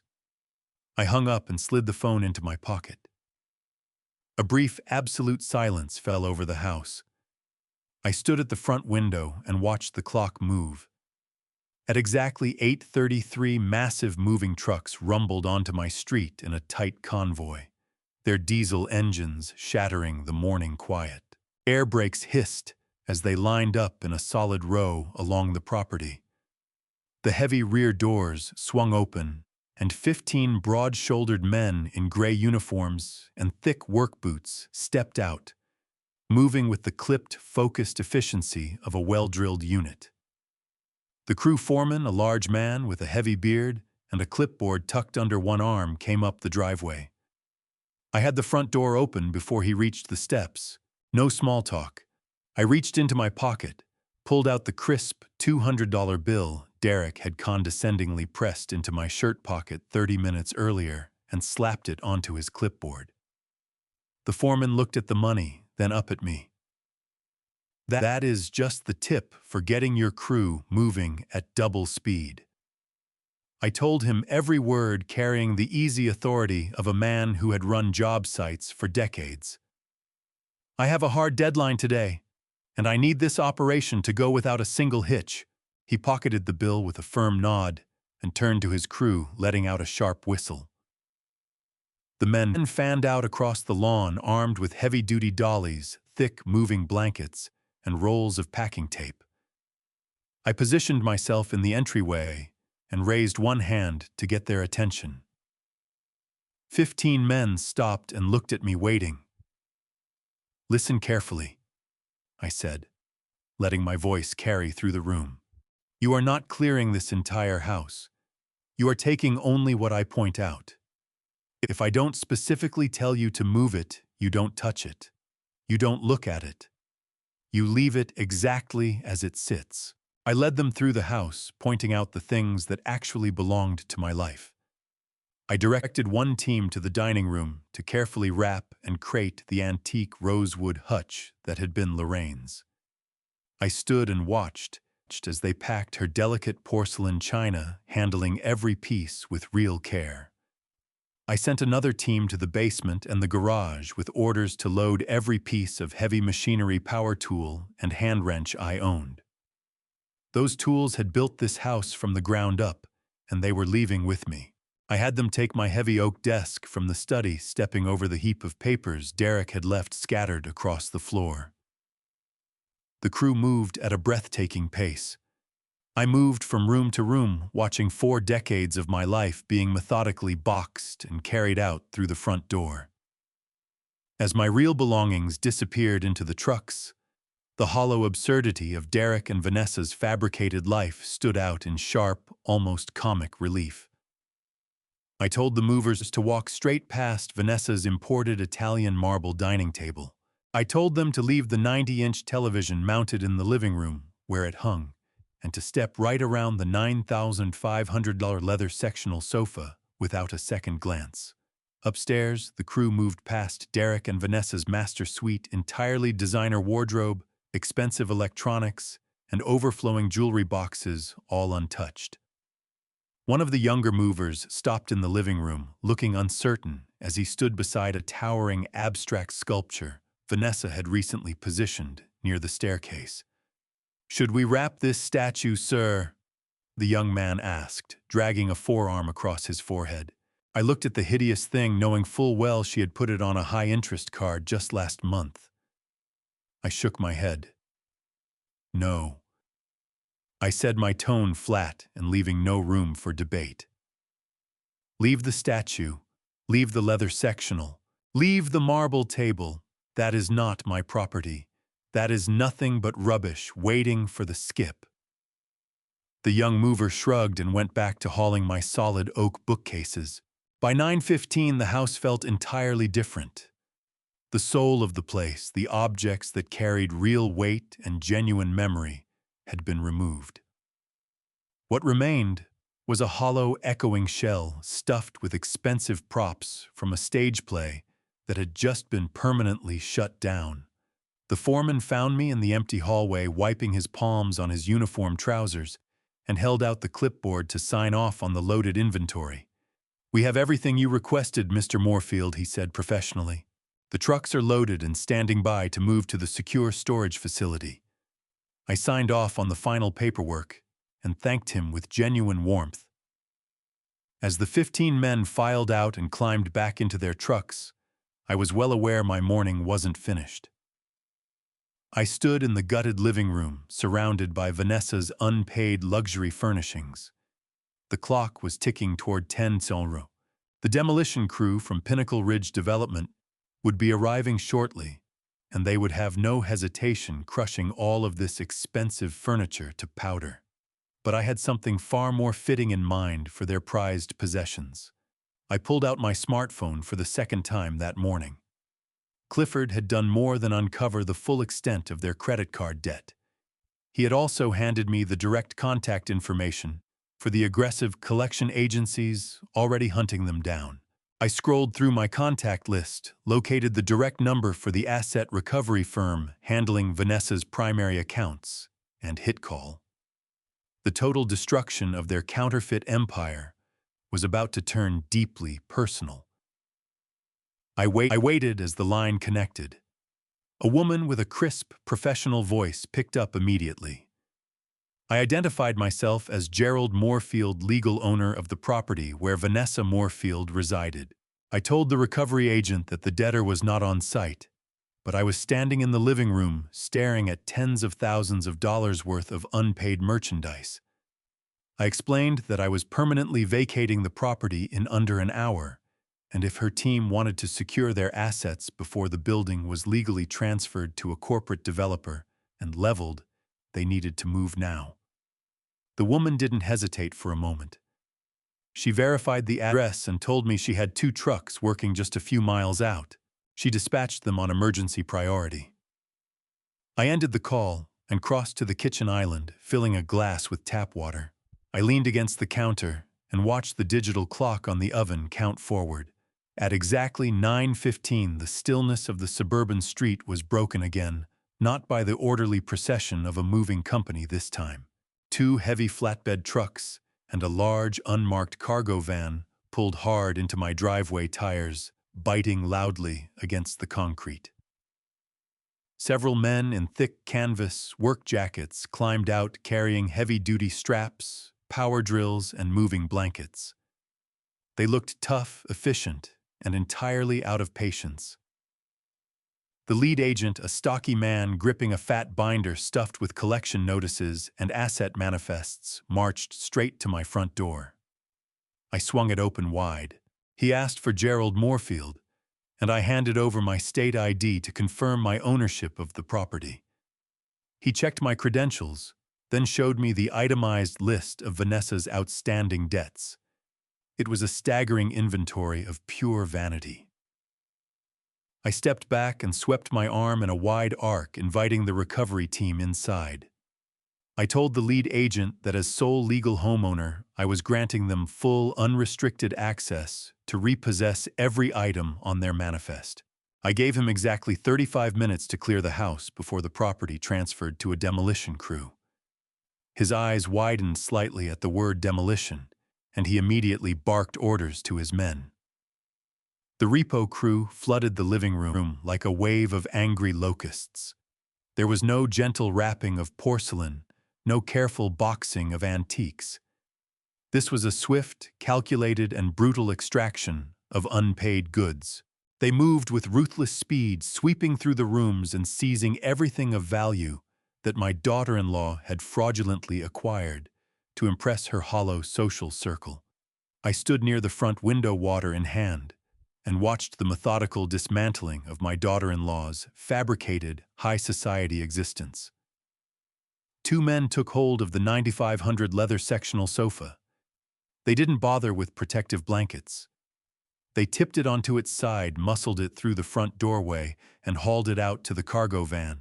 Another crew moved directly toward the 90-inch flat screen mounted on the living room wall.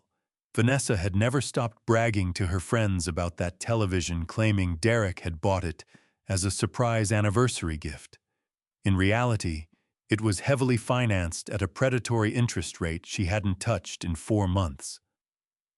The men ran power drills along the mounting brackets, pulling them free from the drywall and leaving craters behind. They carried the screen out without a backward glance. Then came the formal dining room. The Italian marble table, the centerpiece of every dinner party where I had been banished to my bedroom, was broken down in minutes. The men unbolted the heavy stone top from its brass legs, loaded the pieces onto a reinforced dolly, and wheeled the whole set out through the front door. They took the matching velvet chairs. They took the abstract sculpture from the hallway. They went upstairs into the master suite and repossessed the custom mattress and the mahogany bedroom set she had never stopped boasting about. I watched them peel back every layer of her manufactured wealth, exposing the hollow, rotting core underneath. They weren't just hauling away furniture. They were tearing off the mask she'd worn to hide what she truly was. By 9:45, the recovery team had loaded the last of the unpaid assets onto their trucks. The lead agent handed me a receipt, confirming the retrieval, gave me a brief nod of thanks, and ordered his crew to roll. I watched the trucks back out of my driveway, their beds packed tight with the ruins of Derek and Vanessa's collapsed lifestyle.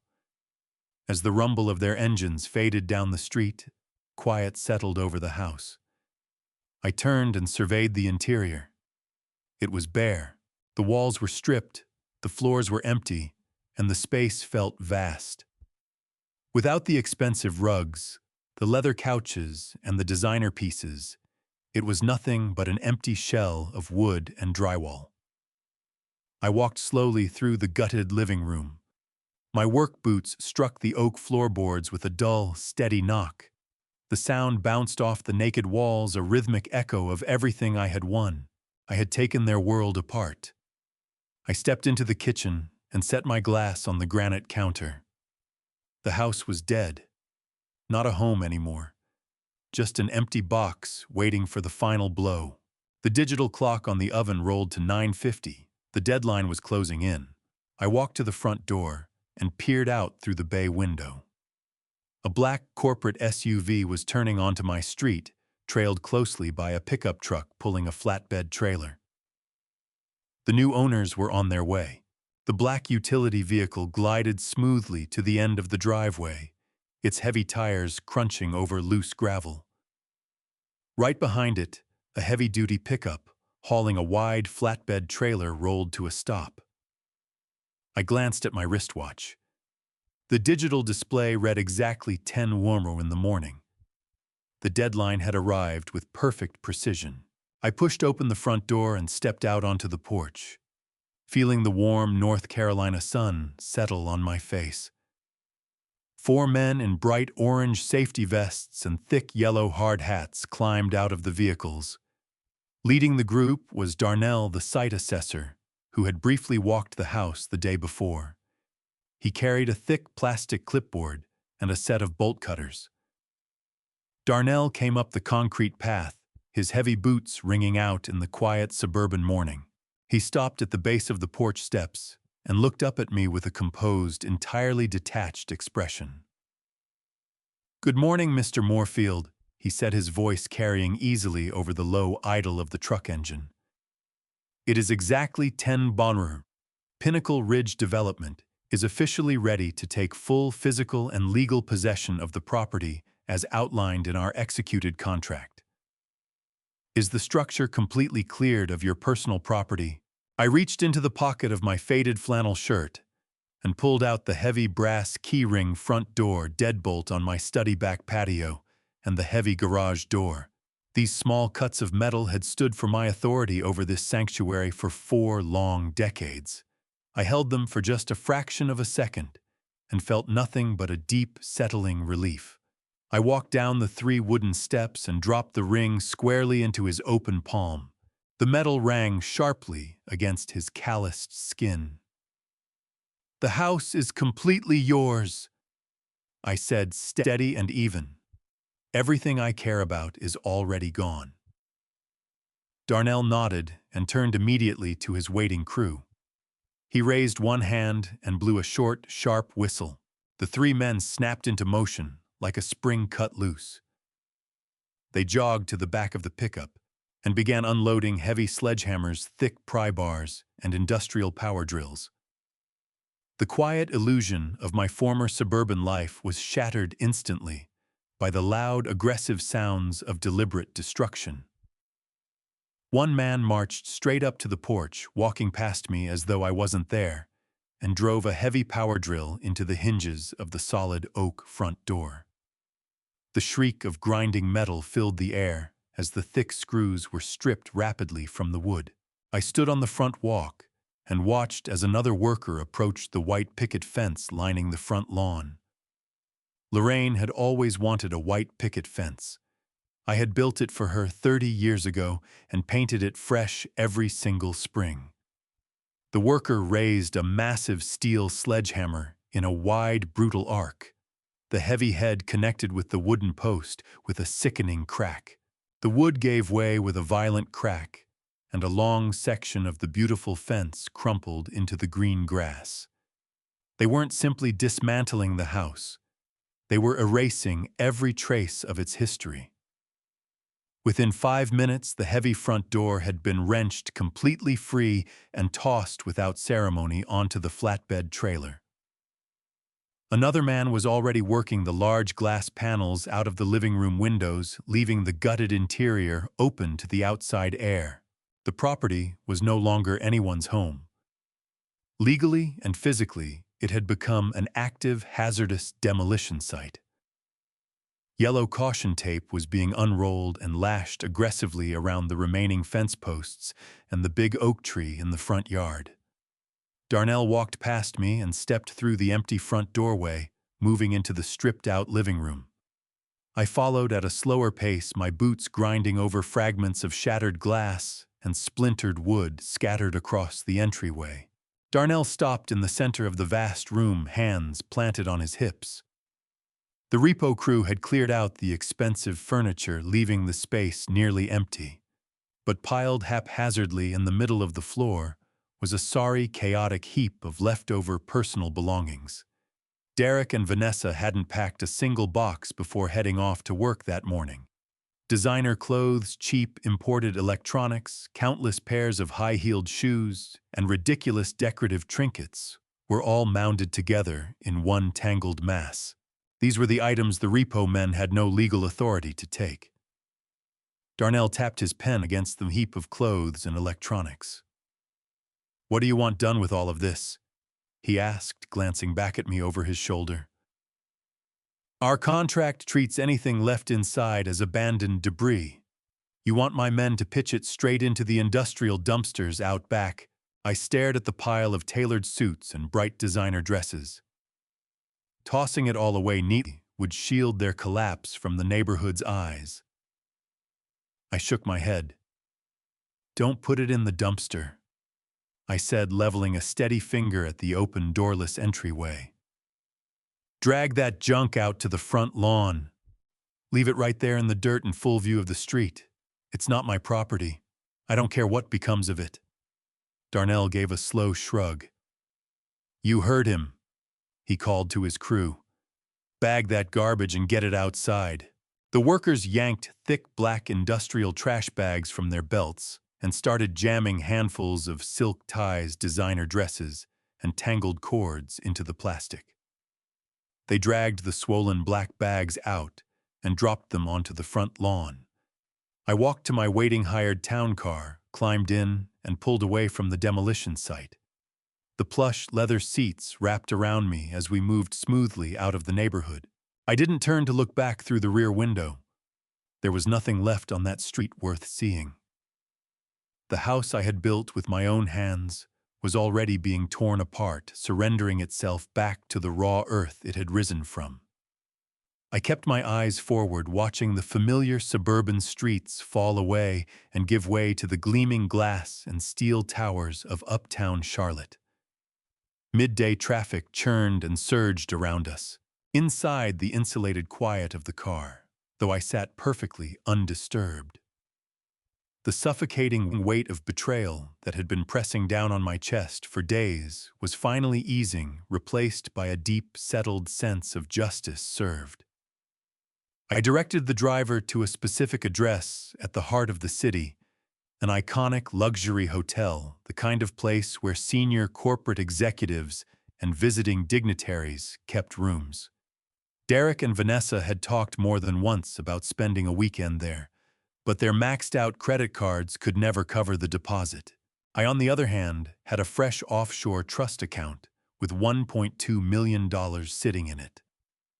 I stepped out of the car, pressed a generous tip into the driver's hand, and surrendered my 2 battered leather suitcases to a waiting bellhop in a crisp uniform. The lobby was a statement of polished marble crystal chandeliers and soft classical music. I went straight to the concierge desk and booked their premium penthouse suite, paying the $1,000 nightly rate without so much as a pause. It was a significant number, but I thought of it as a modest investment in my own peace of mind. The bellhop rode with me to the top floor and unlocked the heavy double doors onto a vast, sunlit living space. The suite had floor-to-ceiling windows framing a sweeping panoramic view of the entire Charlotte skyline. The furnishings were exceptional, rich mahogany, soft, genuine leather, a standard of luxury that made my son's financed imitation look exactly like what it had always been. I tipped the bellhop with the last cash in my wallet, locked the suite door behind me, and crossed to the elegant wet bar tucked into the corner of the room. I lifted a heavy crystal decanter filled with aged single malt scotch and poured a generous measure into a thick glass, the pale amber liquid catching the afternoon light. I took one slow, deliberate sip. It traced a warm, satisfying path down my throat and steadied what little tension remained in me. I carried the glass to the large oak desk positioned directly before the skyline window.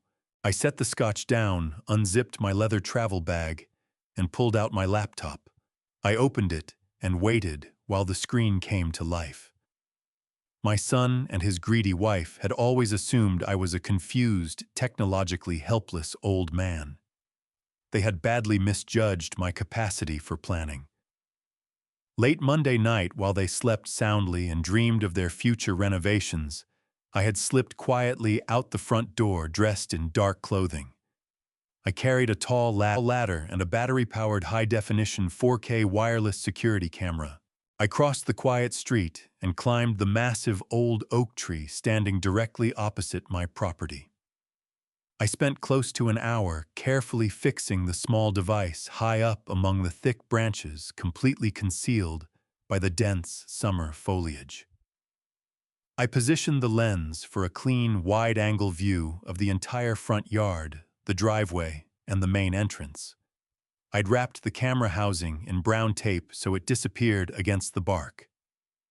Now settled comfortably in my air-conditioned penthouse suite miles across the city, I clicked the secure application on my desktop. The software connected quickly to the wireless signal from the hidden camera. A loading circle spun briefly at the center of the screen, and then the live feed burst into brilliant, razor-sharp clarity. I leaned back in my leather chair, hands resting on the desk, and watched the magnificent spectacle of consequences playing out in real time. The camera angle was perfect. I could see the pile of black trash bags, Vanessa and Derek's expensive designer wardrobe sitting pathetically in the dirt of the front lawn. Behind the bags, the demolition crew worked with breathtaking efficiency.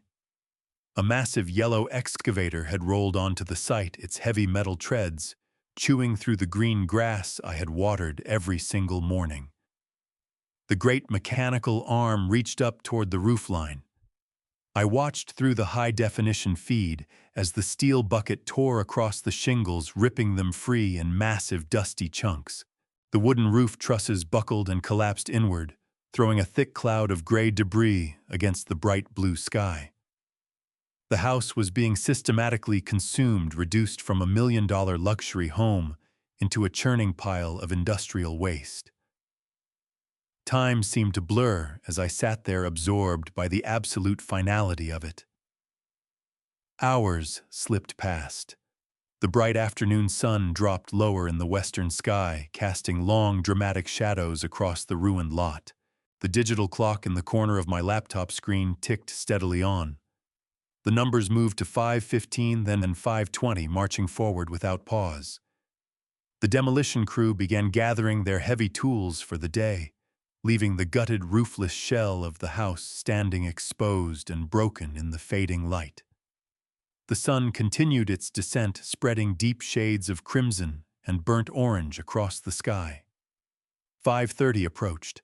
The trap was nearly ready to spring. I reached out, lifted my crystal glass, and took a slow, satisfying sip of my single malt scotch. The liquid burned smoothly, going down warm and grounding against the cold, calculated reality unfolding on my screen. The digital clock shifted to exactly 5:45 in the evening. The long shadows of the North Carolina sunset stretched across the ruined, chaotic ground where my pristine front lawn used to be. I leaned in closer to the glowing monitor, eyes fixed on the live high-definition feed, broadcasting from the hidden camera nestled high in the branches of that ancient oak. The quiet suburban street held perfectly still for a few long moments. Then the sleek silver nose of his leased Tesla eased into the frame. The car glided smoothly down the asphalt, entirely out of place against the backdrop of industrial ruin. I watched it slow, the red brake lights flaring as it approached the property line. The vehicle lurched to a sudden jerky stop right in the middle of the street. From where I sat in the penthouse suite, I could picture with vivid clarity the confusion flooding over my son inside that cabin. He had expected to coast into a clean, freshly poured concrete driveway.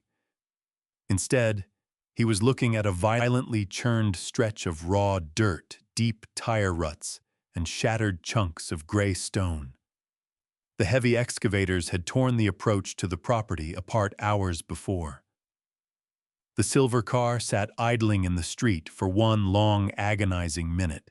At last, the driver's door swung open. Derek stepped out onto the pavement, still dressed in his expensive, tailored corporate suit. He left the car door hanging wide, standing motionless in the street, while his mind worked furiously to make sense of the impossible scene before him. The white picket fence was gone. The neatly kept green grass was buried under drifts of brown dust and broken timber. A moment later, the passenger door opened. Vanessa stepped out into the fading evening light, her oversized designer sunglasses pushed up on top of her head. She was gripping a vibrant, conspicuously expensive leather handbag undoubtedly acquired through one of her hidden credit accounts. She took 2 steps toward the property line and stopped dead. Even through the silent video feed, the sheer force of her shock was unmistakable. Her shoulders dropped entirely, and the tension went out of her hands all at once. The leather handbag slipped from her fingers and hit the raw, dusty dirt with a heavy thud. She made no move to retrieve it. She simply stood there, staring blankly at the hollowed-out, roofless shell of the building she had been arrogantly planning to renovate and show off to her shallow friends by next weekend. The bay windows where I had stood just that morning were completely gone, replaced by massive, jagged, rectangular holes in the exterior walls. The solid oak front door had been pulled entirely from its hinges, leaving the dark, gutted interior exposed to the open evening air. Derek finally broke free of his paralysis. Panic hijacked his movements. He launched into a frantic, uncoordinated sprint, his expensive leather dress shoes slipping and skidding across the treacherous, uneven dirt where the driveway used to be. He charged up the remaining concrete porch steps, blowing straight past the bright yellow caution tape snapping in the evening breeze. He plunged through the empty doorway and vanished into the dark, hollow belly of the ruined house.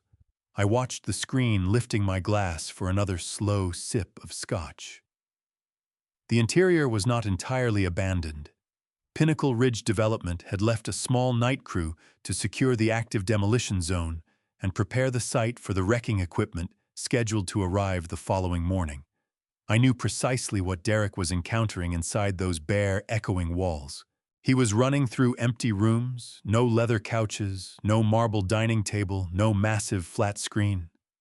Nothing but exposed wiring, torn drywall, and bare wooden studs. Less than 2 minutes later, the empty doorway filled with rapid movement. Derek came stumbling backward onto the porch, both hands raised defensively in front of him. Filling the doorway behind him was the massive bearded construction foreman who had been running the demolition crew all afternoon. The foreman wore a bright orange high-visibility vest and gripped a heavy steel clipboard. Even without audio, the body language was utterly clear and completely one-sided. The foreman was jabbing a thick finger at Derek's chest, advancing with powerful, deliberate strides, physically driving my son back down the porch stairs. Derek was gesturing wildly, pointing toward the hollowed house, no doubt screaming about his rights, his property, his renovation plans. The foreman had no interest whatsoever in his tailored suit or his frantic yelling. He simply redirected his heavy steel clipboard toward a large white metal sign bolted to a sturdy post near the street.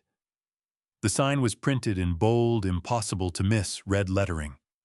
It stated clearly that the entire property was an active, restricted construction zone under the exclusive ownership of the Pinnacle Ridge Development Corporate Group, and that any unauthorized trespassers would be immediately referred to local law enforcement.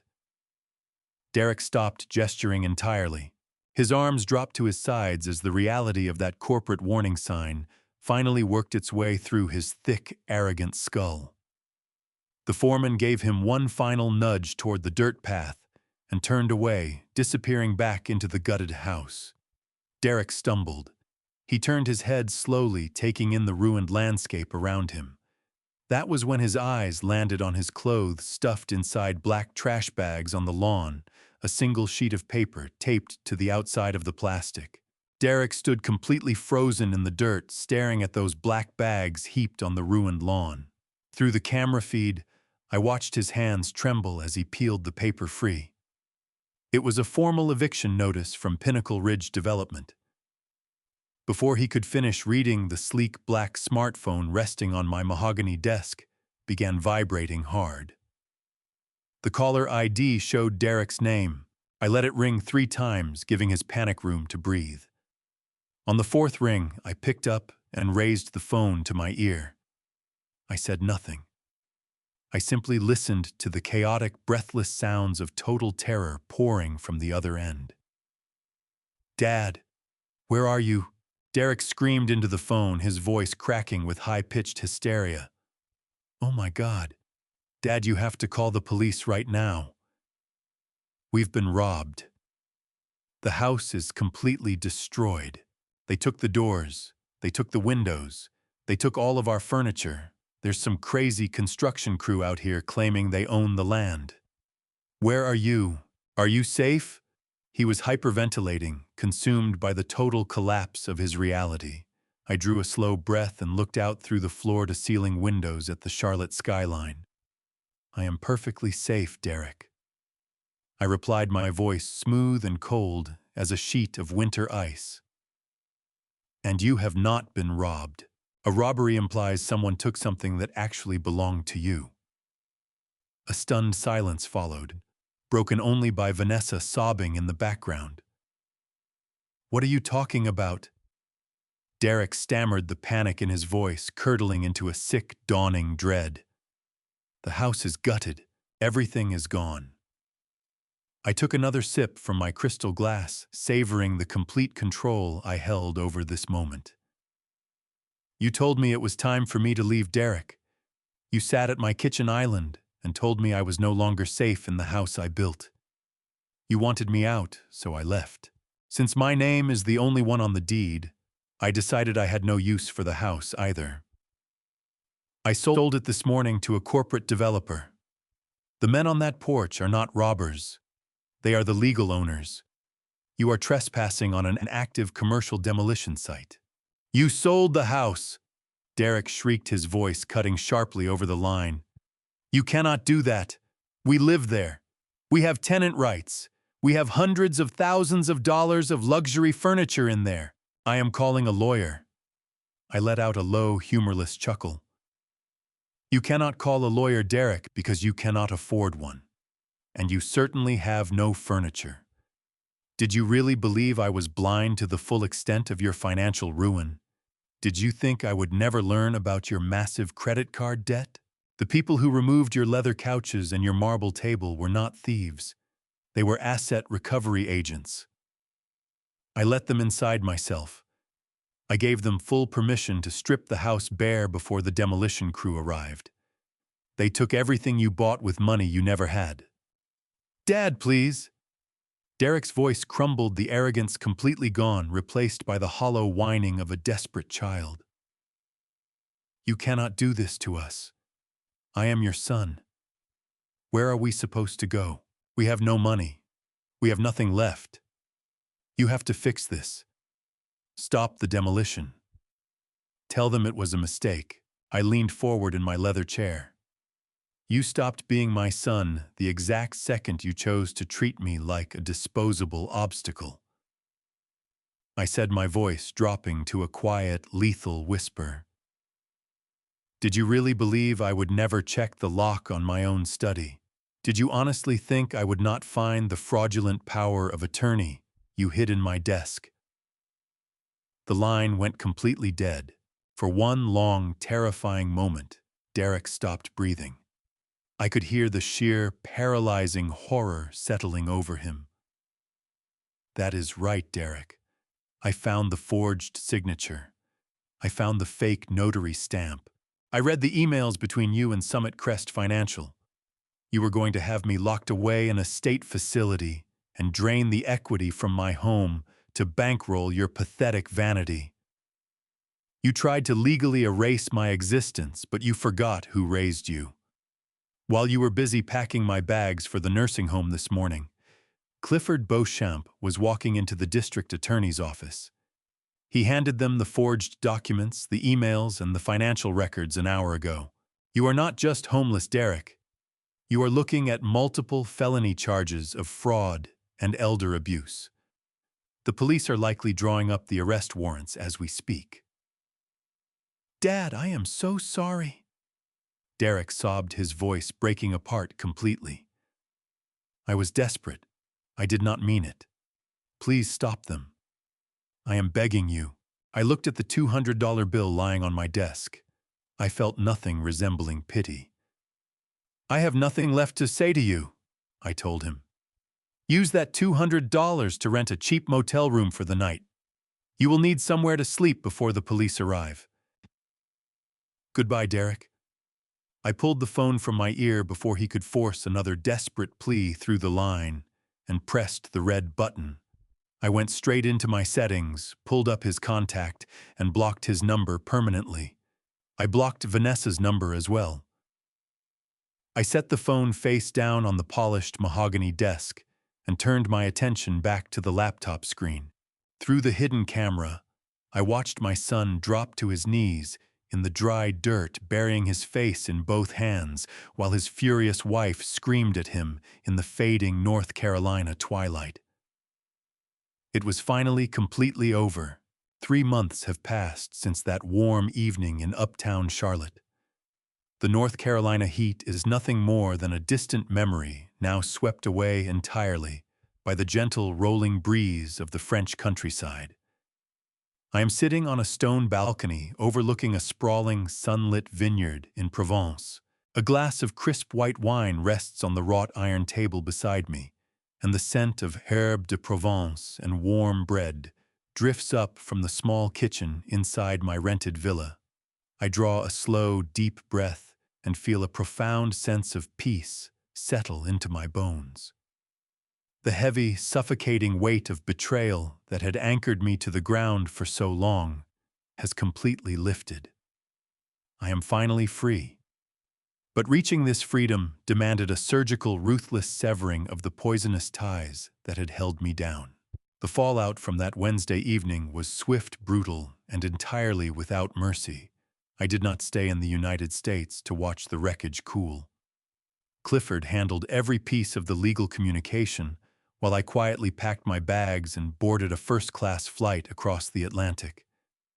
But he kept me meticulously informed of every detail of their spectacular collapse. Derek did not even make it through the weekend before the consequences of his arrogance ran him down completely. That same night, after I ended the call and blocked his number for good, he and Vanessa were forced to take a taxi to a rundown motel on the outskirts of the city. They used the crisp $200 bill I had pressed into his hand that morning to pay for a cheap, filthy room, but they did not stay long. Early Thursday morning, 2 marked police cruisers rolled into the cracked asphalt parking lot of that motel. The district attorney had moved without hesitation after reviewing the forged power of attorney and the emails laying out their scheme to defraud me of hundreds of thousands of dollars. Derek was arrested right there in that parking lot. He was walked out of his cheap motel room still wearing the same wrinkled tailored suit from the day before, placed in the back of a police cruiser in heavy steel handcuffs. The charges were severe felony forgery, attempted grand larceny, and elder abuse. When word of his very public arrest reached the corporate firm where he worked, the response was immediate and unforgiving. A financial management company cannot carry a man facing federal fraud charges on its payroll. Derek was terminated effective immediately. His salary, his benefits, and whatever thin remnant of professional reputation he still held all gone in a single stroke. But the final, most devastating blow came from the very woman he had sacrificed his own father to please. Vanessa did not stand by her husband in his darkest hour. The instant she understood that the lavish lifestyle was permanently finished, that the million-dollar house was a pile of rubble, and the endless, invisible flow of credit had dried up completely. Her marriage vows evaporated into nothing. She filed for a contested divorce less than 3 weeks after his arrest, scrambling to put distance between herself and his criminal charges and the crushing mountain of unpaid debt. Even the leased silver Tesla, the crown jewel of their counterfeit wealth, was towed away by a repossession company directly from the impound lot. They were left with absolutely nothing but those black plastic trash bags sitting in the dirt. Sitting here on this beautiful balcony watching the French sun ease below the rolling green hills, I find myself returning often to the harsh idea of tough love. People may look at what I did and call me a cold, vindictive father. They might say that family should always forgive family, no matter how deeply the knife goes in. But those people have never looked into the eyes of their own child and seen nothing gazing back but a greedy, calculating stranger. I did grieve for my son. I mourned the boy I once taught to balance a checkbook. But I came to understand that I had truly lost him decades before any of this happened. The man who forged my signature and plotted to have me warehoused in a facility so he could strip away my life's work was not my son. He was a stranger wearing his face. You cannot rescue someone who is perfectly willing to hold your head underwater just to gain an inch of higher ground. Sometimes the most genuine act of love you can offer a deeply broken person is simply to let the full, unfiltered consequences of their choices land on them. I refused to be his final victim. I chose to survive. Now I am living exactly the life my beautiful Lorraine and I dreamed about when we were young and struggling together to build something from nothing. We used to talk about wandering through Europe, drinking fine wine, losing ourselves in ancient cities. We set those dreams aside to lay a solid foundation for our family. Now I am honoring her memory by living every remaining day as fully as I possibly can. I am spending the wealth we built side by side to see the world free of ungrateful children and the dead weight of toxic obligation. Some may say I was too harsh with my own flesh and blood. Some may argue the retaliation went too far. But respect is a currency that must be earned, and a brutal betrayal must always be paid back in full. I drew a hard line and enforced it in the only language they truly understood. If you have stayed with me this far, I want to say thank you from the bottom of my heart. This story cost me more than I can put into words. Losing a son is not just losing a person. It is losing every version of him you ever loved, the child, the young man, the future you imagined together. I believe God does not waste our suffering. The Lord's timing allowed me to see the truth before it was too late, and that clarity, as painful as it was, became the thing that set me free. I walked away from that house carrying nothing but my integrity, Lorraine's memory, and the quiet knowledge that I had refused to be anyone's victim. What came next was not revenge for its own sake. It was justice and a lesson I will carry for the rest of my life. Here is what I would want anyone in a similar situation to take away from this. Protect your legal documents the way you protect your life, because for some people, those papers are your life.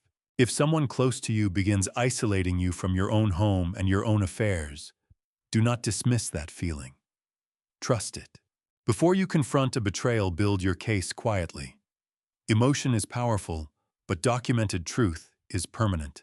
And finally, you are never too old to start over, and you are never obligated to sacrifice your future to cover for someone else's greed. If this story moved you, I hope you will share it with someone who needs to hear it.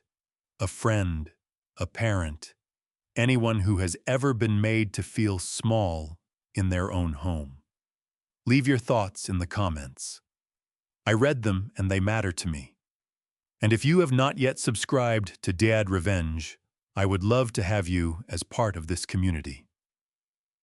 Until next time, take care of yourself and never let anyone convince you that your dignity has an expiration date.